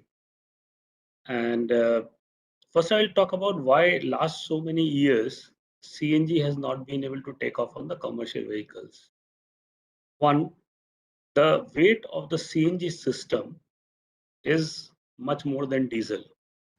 So that is a challenge. So there is a compromise on the payload for the commercial vehicles. Hence, the earning for the owner goes down. That was the first reason for that. The second, the range on the CNG cylinders is lower. Because the range is lower, so he has to go again and again for the filling station. And as Mr. Subodh Kumar was referring about the long queues at the filling stations, so a lot of time, the productive time was lost for those operators. Even today, the queues have not come down, although there is a full focus from the government to build more stations, etc. This is more within the city. But for the LCV trucks or the ICV trucks, the intercity operation becomes a further challenge because if you have to move, there has to be a station in the middle of between the two cities, which today doesn't exist in most of the largest cities, I would say, if they have to move from one city to another. So that is a challenge still which exists. Of late, the increase is more because of the prices of the diesel and CNG, the delta, which has come in. And the delta is so huge that it is able to overcome the payload loss. They are able to ply in the cities where there are restrictions, as you talked about the entry tax or the green tax being imposed on the diesel vehicles or the petrol vehicles. And I think if this is the delta which will be there, we would be seeing more and more penetration coming in, but it would be still restricted to smaller distances. The reason being the filling stations not being available. But as the infrastructure will grow, this penetration will increase more and more. Over to you, Mr. Devan. Sure, sir. That's very useful. So as you rightly said that it is increasing, but it is also a function of the kind of CGD network that we have. And as the government has been encouraging private sector investments to set up CGD network now outside the key metros. So perhaps it will be a function of how the network actually expands and what it really means for the overall network. Now, before I move forward to the topic of other fuels, I have one question which is has been playing in the minds of people for a fairly long period of time. Mr. Vardhan's presentation also actually talked about this, is the adoption of LNG as a fuel for especially for the heavy duty vehicles. Now, sir, I remember a couple of auto expos back, Tata Motors in particular had showcased its pilot heavy duty vehicle, which was fitted with the LNG capability.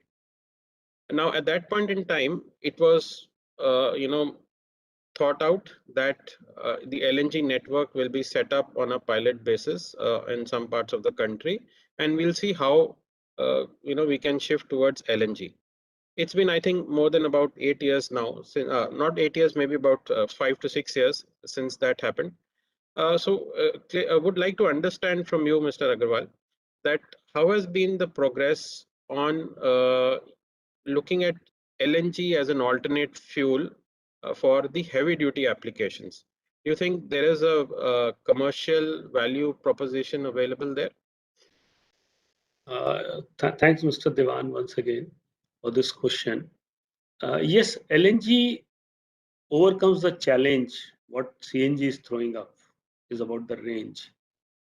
And yes, we did a pilot project a few years back where we have displayed one tractor in the Auto Expo. Post that, we did build 2 buses, which we had given to Petronet, and they are operating those buses in their township in Gujarat. But there was no pull beyond that. But with the emphasis of the government now for putting up the LNG stations, the fuel availability, we are re-looking into the prospects of building a LNG truck for heavy commercial range. And if the infrastructure is available, there will be takers for it. And here also the economic sense will work, that he has got the range, he has got the cost delta between a diesel price and a gas price. But it will have its own, any new technology has its own time to really get introduced and get accepted in the market. So the penetration will be very slow, but once accepted by the consumers, the ramp up would be very fast. But I don't know how many years would that be, but I believe as soon as the consumer confidence comes in on the network availability, no filling stations gap, it will ramp up very fast. Okay. Now here I have one follow-up question, sir, which is while it may be too premature to talk about the cost differential, between conventional heavy-duty trucks, which are powered by diesel today, versus what may be the cost for LNG? Is there a comparison which is possible today? Very difficult, because today when we talk to the suppliers, it's always a very quantity-based cost being talked about. And I think with the small quantities which we can envisage, making comparison on that would be very, very unfair on it. Right. But I believe when the desired volumes will be there, locally the fuel system, the tanks, etc., are being produced at the acceptable cost, it would definitely make an economic sense for the customer. Sure. So let me move on to Mr. Panda now. So you are looking after, the usage of hydrogen as an alternate fuel at NTPC. Would you like to share your views as to, where do things stand with respect to usage of hydrogen today in India? And what is it that you see as a potential over what period? Okay, it's partly philosophical, partly practical.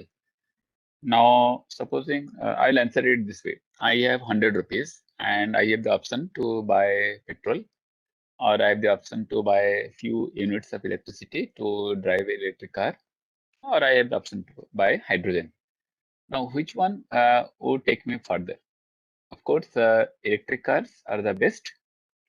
Then comes the hydrogen, then comes the diesel or petrol cars. The point is that hydrogen vehicles are not there. Everybody knows that hydrogen vehicles, they do not emit anything other than water, moisture. Therefore, no pollution, nothing. But then why they are not there? As my previous panelist made a very wise remark that any new technology is going to take time, it will be costly. Having said this, I'll try to say a few things. Now, iPhones are costlier, but then people are going for iPhones, because they make sense, that has a different brand appeal and things like that. And I would say today, whosoever are driving electric car, they are more driven by that. Either it is environment consciousness or a brand appeal. Similarly, when things do catch up, hydrogen vehicles should be preferred by all. And we have seen the experience of countries like Japan or US or Germany. The point is how much time it would take in India to jump to that. So I would say Government of India has done a tremendous amount of preparatory work. MART has come out with the requisite regulations. And now the point is, it's very interesting. The point is, who is going to put in their money? Whether it is the private sector or the government sector. And now, since I am from NTPC, which is a public sector undertaking, now we have decided to try this at two places. One is at Leh and one is at Delhi. And the experience would tell us what's the outcome. Outcome in the sense that technical difficulties and the commercial issues. As I said,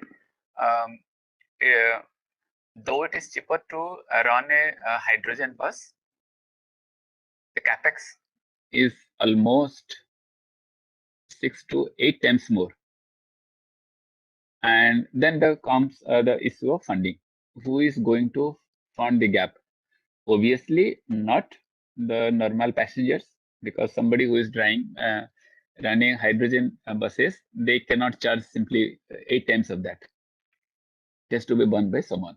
Those are the issues.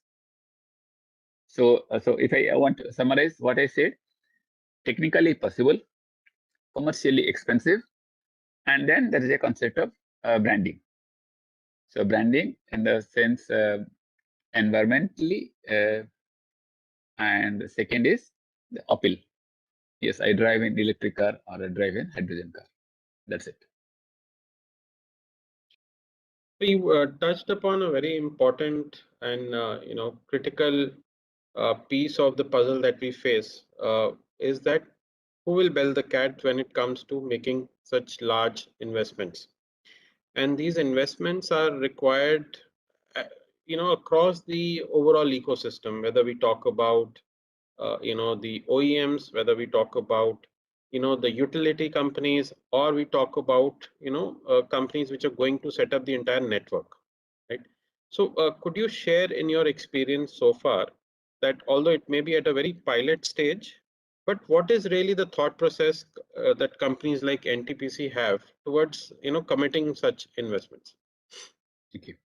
Now, when you talk about such things, let us try to understand why we're at all going for hydrogen cars or hydrogen vehicles. So first, to have energy sufficiency so that India need not import petroleum products from other countries, number one. Second, the decarbonization. So there is a definite element of cost saving when I stop importing fuel from outside and when I save carbon dioxide from use of my cars. Let us, before I answer your question directly, let us go back how things have moved in last 250 years. Now, from horse carriages, we moved on to internal combustion engines. For that, we started getting into trains. Actually invested in all this. And supposing airports or aeroplanes, who invested in this? Obviously, always, without any exception, government always have come forward, whether it is India or US or Germany. Because like as a customer, I would say that how much it is going to pinch me and my own saving if I switch to a different mode of transportation. But the government has a foresight that what is that I am gaining and not now. Whatever I am preparing, is it going to last for 5 years, 10 years, 25 years? Those are the questions. So to start with, like NTPC has committed for the investment, it is the government who is to come forward. But then if there is an opportunity, if it makes sense, if the permitting regulations are there, then the other people would start coming in investments. So that's what I say. Okay. Starting, so it's trigger government, then others. Okay, so government will have to take the first step, the initiative, to really encourage those investments, and then hand over to the private sector based on some kind of a commercial model that may exist, right? So I would just add one more thing. Those who are staying in Delhi, you must have seen that all the government offices, they're using, most of them are using electric cars. In NTPC, we have more than 100 or so electric cars. So that is how government has to pitch it in terms of using those alternate mode of transportation and building the ecosystem. That's what I see. Sure, sir. So let me now, shift gears and maybe come to Mr. Kumar now. Sir, besides looking at alternate fuels to achieve greater, emission compliance in India, the government has also recently, as Mr. Vardhan also pointed out, has preponed the ethanol blending program by 5 years. After the government had plan to leapfrog from BS4 to BS6 norms, this is perhaps one of the other most important developments which has kind of taken place in the overall automobile ecosystem and all the the fuel economy as well. Now, in your view, sir, what are the challenges that you see both from making availability of E20 fuel, especially ethanol availability, and secondly, the preparedness of the OEMs to have technologies available which can, support 20% blending. I'll ask this question to, Mr. Agarwal also subsequently, but before that, would like to have your views on this.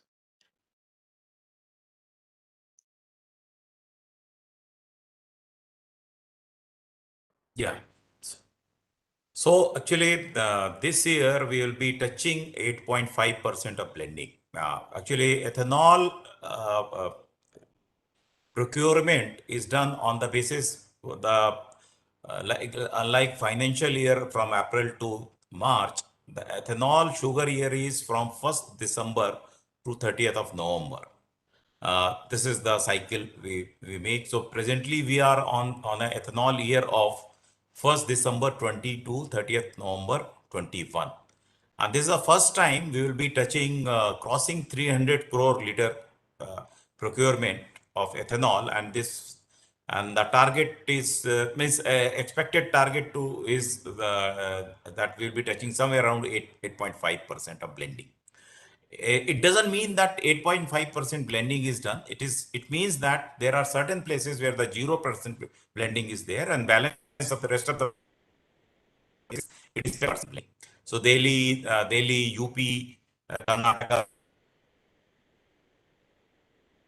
states, but there may be few areas of Madhya Pradesh, Rajasthan, Gujarat, where the 10% blending means 0% blending is there because of non-availability of ethanol.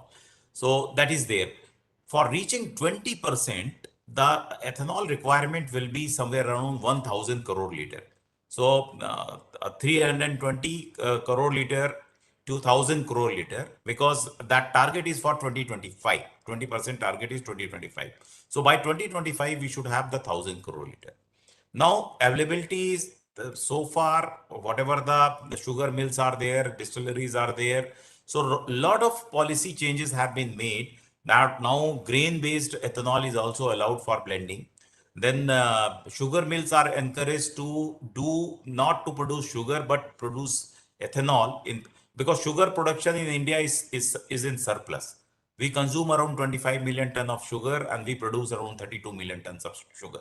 So unnecessarily there will be an inventory is created, and sugar production cost is very high. It cannot be exported to rest of the world because we produce at 32 rupees a kg, whereas the world buys somewhere around 20 to 25 rupees a kg. So it was better thought that the sugar juice can be converted into ethanol. So those kind of promotional activities have been done. And recently, one expression of interest was floated by the oil companies, where we have invited people to commit the ethanol production, and for that they will have to set up the new distilleries and all. So our surplus additional requirement was of 648 crore liter to touch that 1,000 crore liter mark. And again, 648 crore liter, the applications have come for almost 1,250 crore liter, almost double the amount required. So that is the kind of response is there from the market. People are there to set up the new distilleries based on either sugar cane or grain based or beetroot and all those things. So that we are very sure that production capacity will come by that time, 2025. What about our readiness, the oil company readiness? So see, oil company readiness, what we should have, we don't have a separate dispensing equipment because it is dispensed through the same dispenser where petrol is there, and mixing is done at the depot level. So at the petrol pump level, nothing is changed. At the depot level, additional tankage is required for storing ethanol. So far we are having the ethanol tankage of around 17.80 crore liter. That is 18 crore liter. That is sufficient to take care of 430 crore liter annually. And to take care of the 1,000 crore liter, the capacity is required 45 crore liter at the oil terminals and depots, for which the 27 crore liter capacity is under construction. So by 23-24, all this 27 crore liter capacity will be added. So we will be ready by 23 onward, 23 to 24 onward. And in fact, what will happen in 10 states, this 20% blending will be tried from 23 onward. That is it. Means 1st April 23 onward, 20% blending will be tried. challenge will be on the automobile side, because existing automobiles can take up to 10% of blending. So beyond 10%, they will have to do some changes in the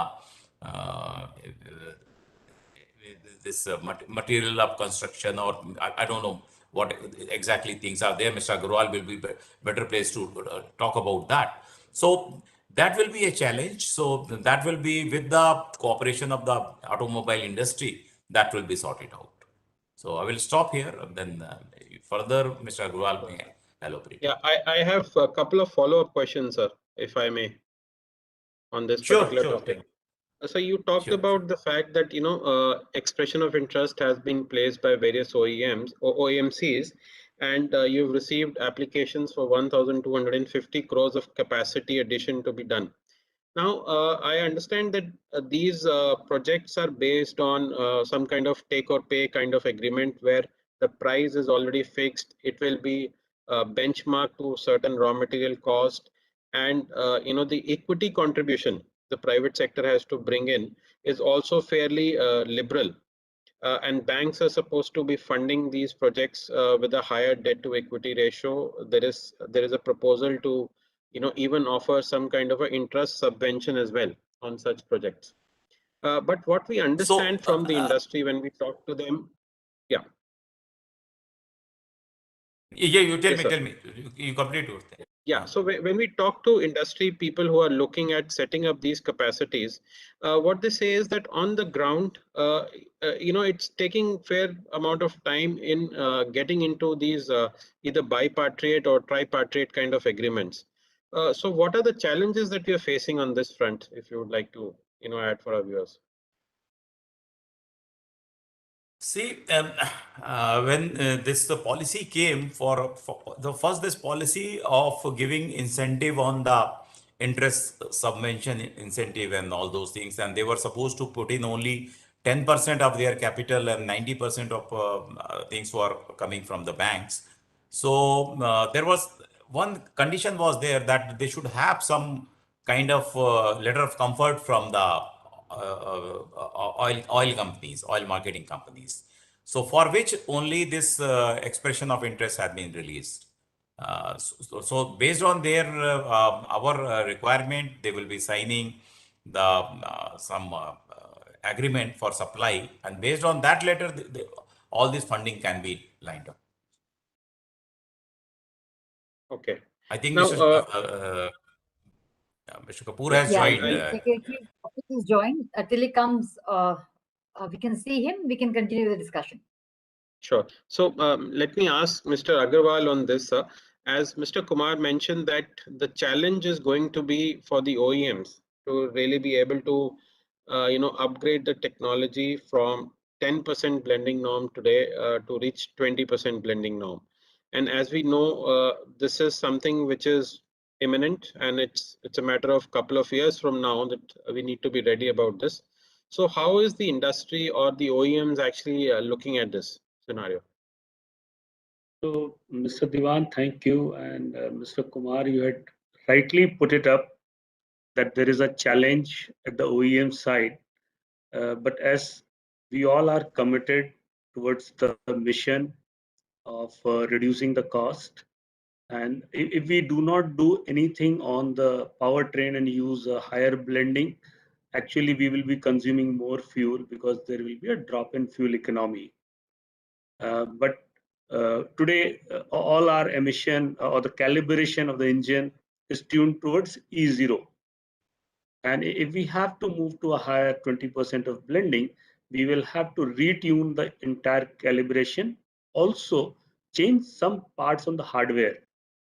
Some pistons, some rings, O-rings, etc. are to be changed, making them suitable to ethanol. And as per the commitment already made by all the OEMs through SIAM, this 20% will be in April 2025, and we will be ready by then for the introduction on the vehicles. So it will be a calibration change, it will be a hardware change, and the entire work which will be done. So before we move on, just one last point here. When we move from BS4 norms to BS6 norms, it meant a significant technology change both in the engines as well as in the after treatment systems, right? Right. Do you think the extent of change to meet this E20 norms, will it be as amplified as was the case when we moved from BS4 to BS6? It will not be of the same order, but there's still a lot of work has to be done to really meet the emissions with 20% blending. And also, it is not about this the work. It is also about the mileage accumulation of the vehicles, because we are talking about vehicles to be running for next 10 to 15 years. So we have to really see that is it giving a consistent result.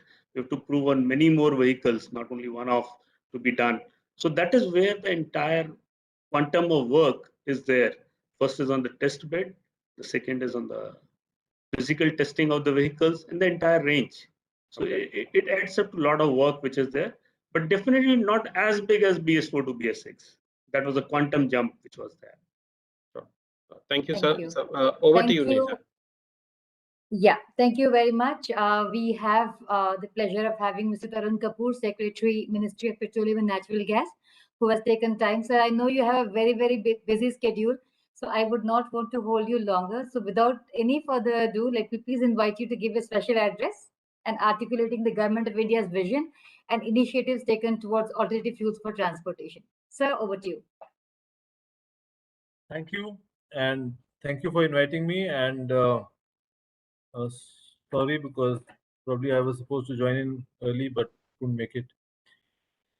So I will very briefly talk about alternate fuel roadmap for India and what we believe in and what we think is likely to happen in the country. While we know that India's own production of fossil fuels is not much, and we are largely import dependent. So we have to look towards alternate fuels in a very, very big way.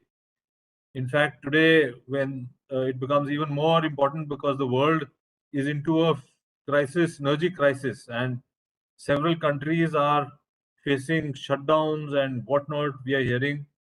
And in India, also, we are facing the impact of rise of global price of crude, LNG. LNG has really shot through the roof. I was told that just 2 days back, transactions were upwards of $50 per BTU. It used to be just $5-6, and even crude is looking up, going up, crossed $80, hovering around $80. Product price is also up. So the whole world has to look to alternate fuels, not only us, but for us it becomes even more important because we are largely dependent on imports. Now the alternate fuels before us, one is biofuels. In biofuels, the most talked about in the country today is ethanol, and our target for 20% blending by 2025, that's what now appears to be quite easily achievable.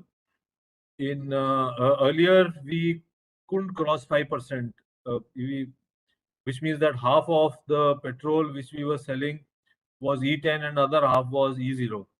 So now this year we have crossed 8%. The month of September was a bit lean period for ethanol production, so it was a little low, but now hopefully October it will again go up. And next year onwards, it will be all E10. We will not have any E0. And we will ensure that there is no E0 sold in the country at all. And recently, we came up with one expression of interest to see how manufacturing capacity ethanol manufacturing capacity can come up in the country. And we are trying to spread that capacity all over the country and also get into various other food grains also, things like maize, etc. And there's been an overwhelming response, and rather the response is almost 3 times what we needed. So we hope that huge manufacturing capacities for ethanol will also come up in the country in the near future. The motor vehicle manufacturers also have to gear up, which means that motor vehicles which are manufactured in the future must be compatible, and whatever engine tunings and other things are required to be done, that also has to be done. And we on our side have set up a committee to recommend ways and means so that we can maintain a constant octane number even with the higher percentage of blending. Whatever be the percentage of blending, the octane number would be the same. So earlier industry used to demand 95 and we couldn't meet it. Now we'll be able to give 95 on a very constant, stable basis. So that should also help the industry. So ethanol, I see that has a good future and things are looking quite nice. And we can also have 100% E100. We have already introduced E100. It's being retailed in Pune. Though E100 vehicles are not there on the road today, so there is hardly any sale. But then two-wheelers and even tractors with E100 can come in the market, and that will be a good thing for the country. So looking forward on ethanol, there will be several alternatives. Flexi-fuel vehicles should also come in the market in times to come, and then probably people would have a choice. They could take a different percentage of ethanol blend the way their own requirement is. So that kind of flexibility will also come in the market. So besides ethanol, the other alternatives available for us are while we go into natural gas in a big way and CNG, number of CNG vehicles will keep increasing, our dispensing capacities for CNGs will also go on increasing. We have a target to set up 10,000 CNG stations in the country, which we are fast moving towards. And besides CNG, we also are getting into compressed biogas in a big way. So with CNG, while we will blend compressed biogas with CNG, we also have a separate CNG dispensing facilities in several retail outlets. So that number is also going to keep increasing. So the other alternate fuel which would be available in the market besides CNG would be compressed biogas, and that also in a big way, especially in rural areas, it makes a lot of sense. So again, tractors should move on CNG and should be able to use CBG because it's methane and one and the same thing. So that becomes the other alternate fuel which we are focusing on. Then biodiesel, because this raw material or feedstock is a bit expensive, so it is not taken off in a very big way. But in the future, certain other things are being worked at, and we might see some traction there also. Then LNG will also come in a big way. We have planned to set up quite a large number of LNG stations. So long haul trucks and heavy vehicles can move to LNG.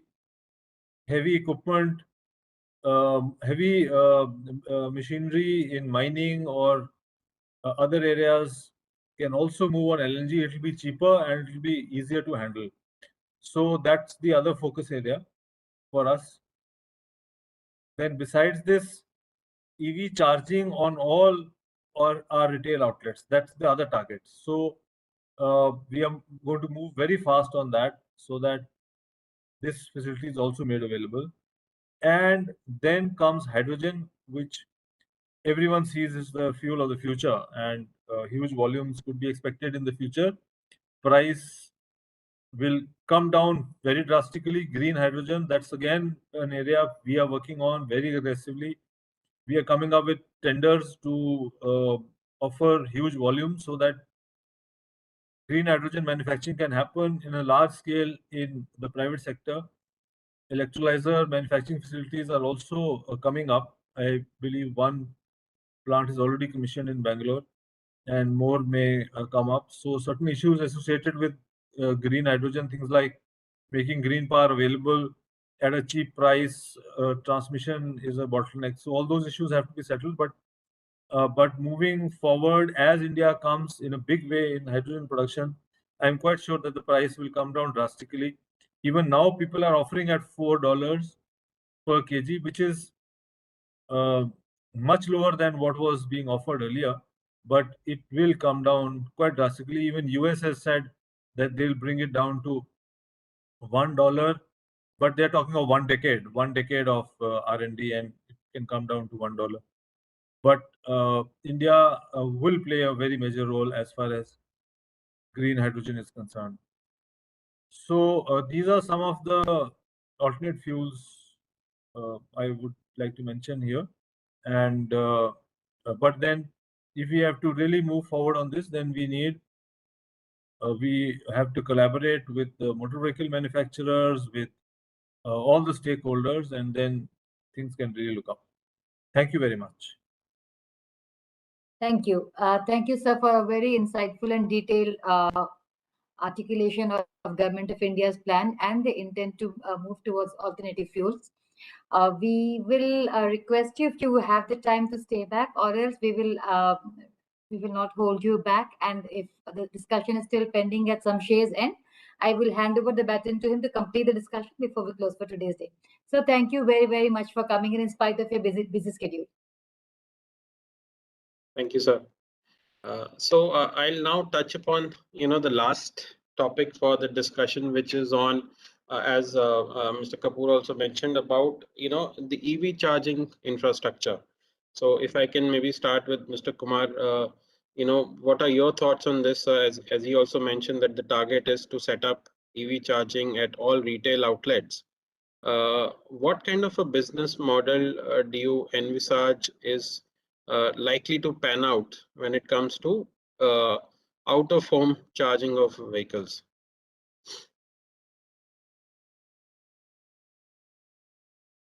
See, as of now, there is not business in that. So, but to start with, because it is not very expensive to setting up the charging stations at the retail outlet.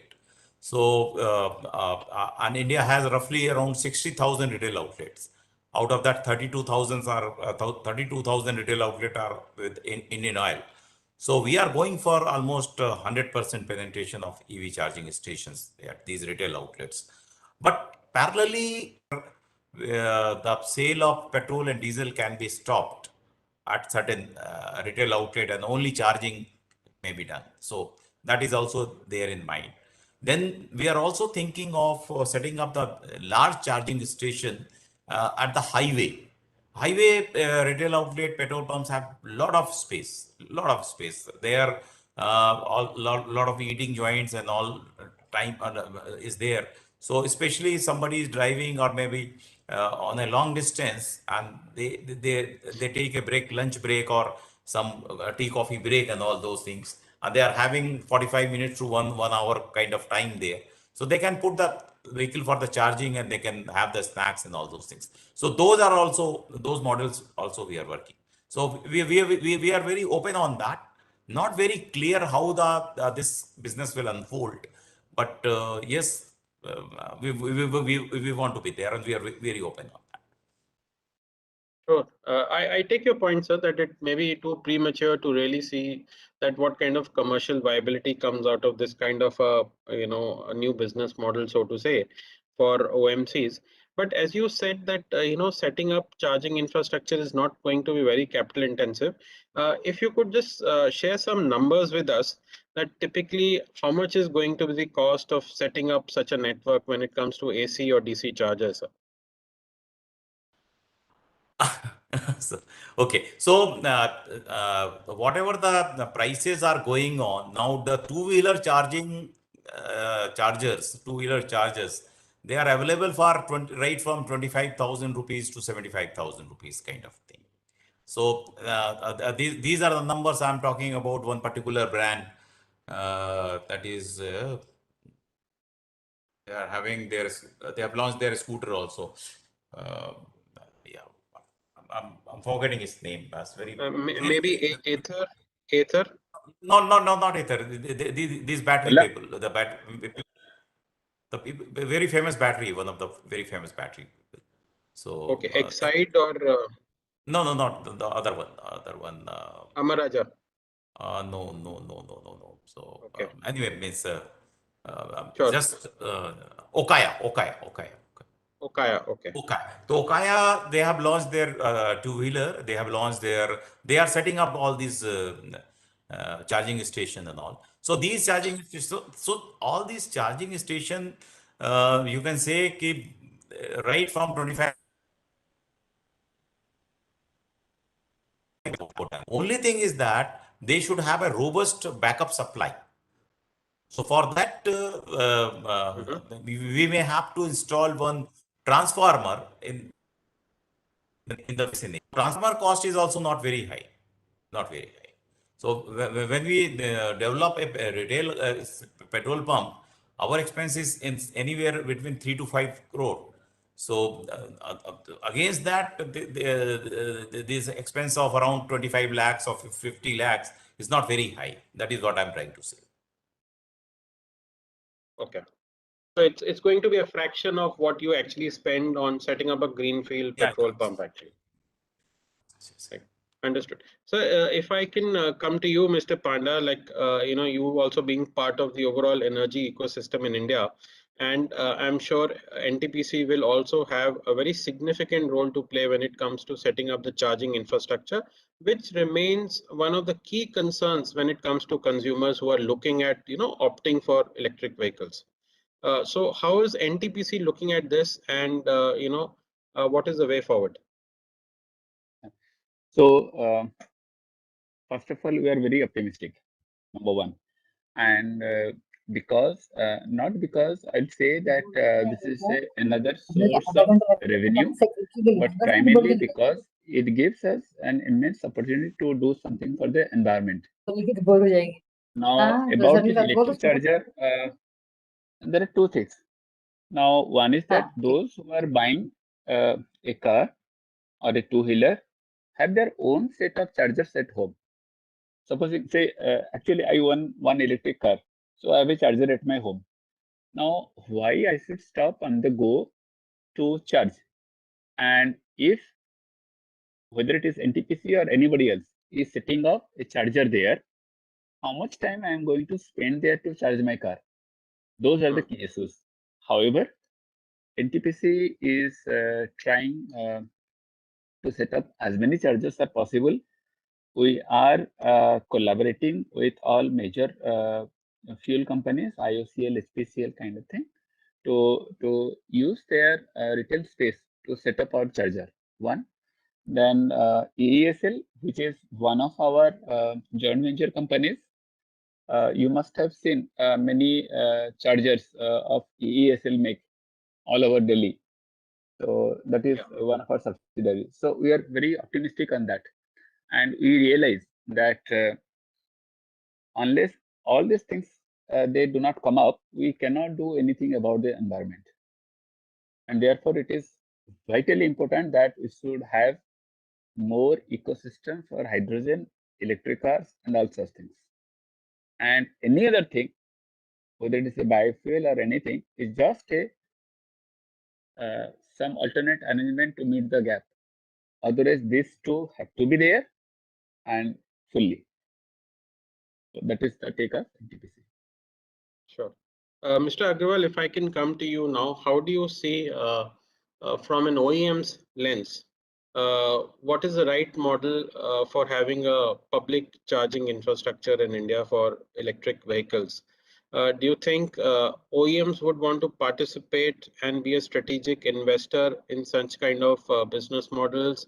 Or do you think this is something which they shouldn't be focusing on, because their essential role is to provide electric vehicles at the end of the day? So, Mr. Diwan, it's a very interesting question, and very similar to what we spoke on the LNG and the infrastructure.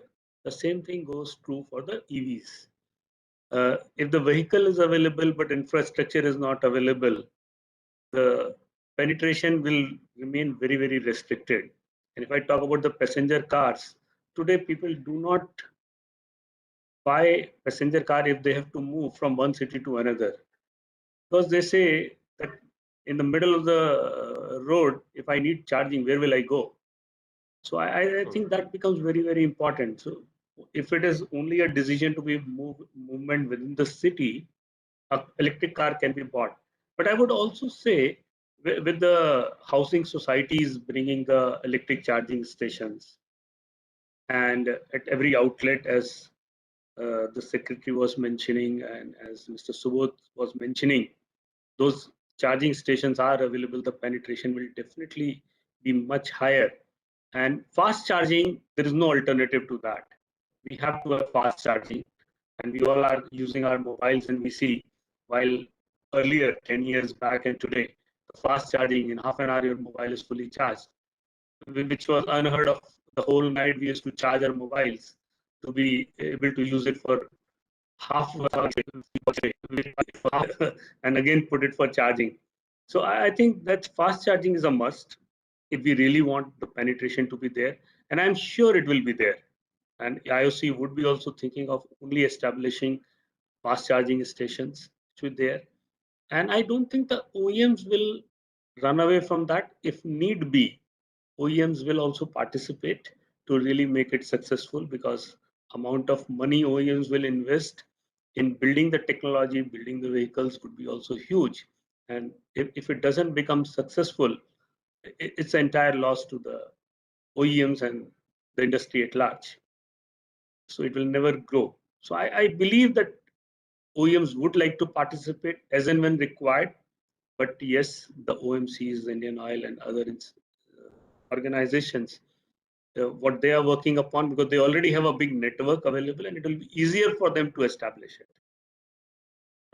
So just a follow-up question here, like among all OEMs, I'm talking about now the passenger vehicle segment, Tata Motors has really taken a lead when it comes to selling electric passenger cars today.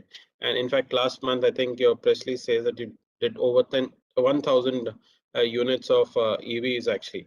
So all the EVs which have been sold by Tata Motors today, what is the trend? I mean, are people charging them primarily at their home locations, or there is some amount of dependence on the public charging infrastructure as well?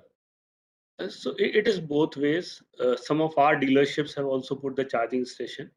So there also it is being used. Some of them are using at their home also, but those are all slow charging, which is there.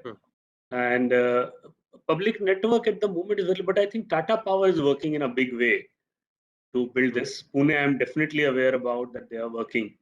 And I am very sure as the penetration will increase, more and more interested parties will jump in, and will not be a scarcity over a period of time. Sure. So as the there will be ramp up of vehicles on road which are electric, you clearly see a business model emerging for commercial charging infrastructure in India. Clearly, definitely. Right. And for two-wheelers, I believe the battery swapping ATM. I remember seeing one of the video of a Chinese company that batteries can be swapped within few seconds. And I think such models would be really relevant, because two-wheeler guys will not be standing for hours for getting their battery charged. Right. Right. Especially when it comes to the commercial usage of two-wheelers and three-wheelers as well. Yes. Yes. Great, sir. So in the interest of time, I'll just now like to summarize our discussion. I think it was a very fruitful 1 hour of discussion. We really touched upon some of the key way forward, reports for the sector. Certainly, I think CNG is going to see greater penetration, as we discussed with our panel members, thanks to improving CGD network, as well as the price gap which is increasing between fossil fuels as well as CNG. Secondly, I think there is a lot of policy initiative by the government of India, and we heard Mr. Kapoor as well, to bring in alternate fuels, whether it is about ethanol blending reaching 20% target in the next 3 years, or usage of other types of biofuels for various different applications. I think it is going to be a very customized kind of an approach, which each segment is really going to adopt. It's not going to be one size fit kind of an approach for all segments. And third, electrification of automobiles is here to stay, and we are only going to see a significant ramp up in EV sales, although it's debatable whether electric cars will actually see faster penetration, or whether it will be the other segments. Clearly, two-wheelers are making the lead there, and charging infrastructure as a standalone business model is also going to emerge in the country, with the OMCs and other public utility companies making the initial headway as far as that is concerned. So with this, I'll really thank all the panel members for taking out time for this discussion and sharing their views on the topic. And I will now hand over to Neerja for the closing remarks. Yeah. Thank you. Thank you very much for that very quick capturing of the entire session, Samshir. Much appreciate that. Indeed, very grateful to our esteemed panelists for their openness and detailed discussion. My special thanks to Mr. S.K. Agarwal, Mr. Subodh Kumar, and Mr. D.M.R. Panda for joining us today. And of course, in absence, we would like to acknowledge the presence of Mr. Tarun Kapoor and Mr. Amit Vardhanan for joining us for this session. I will be failing in my duty if I did not thank our official sponsor, GAIL, for making this session happen for us. With this, we come to the end of second edition of Conference on Future Fuels for Transportation, and we look forward to your patronage and support in future initiatives. Thank you very much. Thank you, delegates, for being a part of this journey with us. Thank you all of you. Much appreciated. Thank you. Thanks a lot, Neerja. Thank you. Thank you.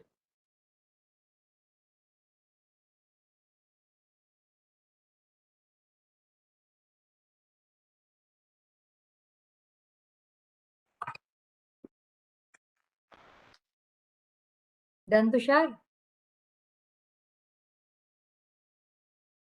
Tushar, done? जाओ अभी तुम. Tushar? Yes, ma'am, done. आप जाओ doctor के पास तुरंत. Yes, ma'am. ठीक है? Okay. Yes, ma'am. Thank you. जा रहा हूँ. Bye.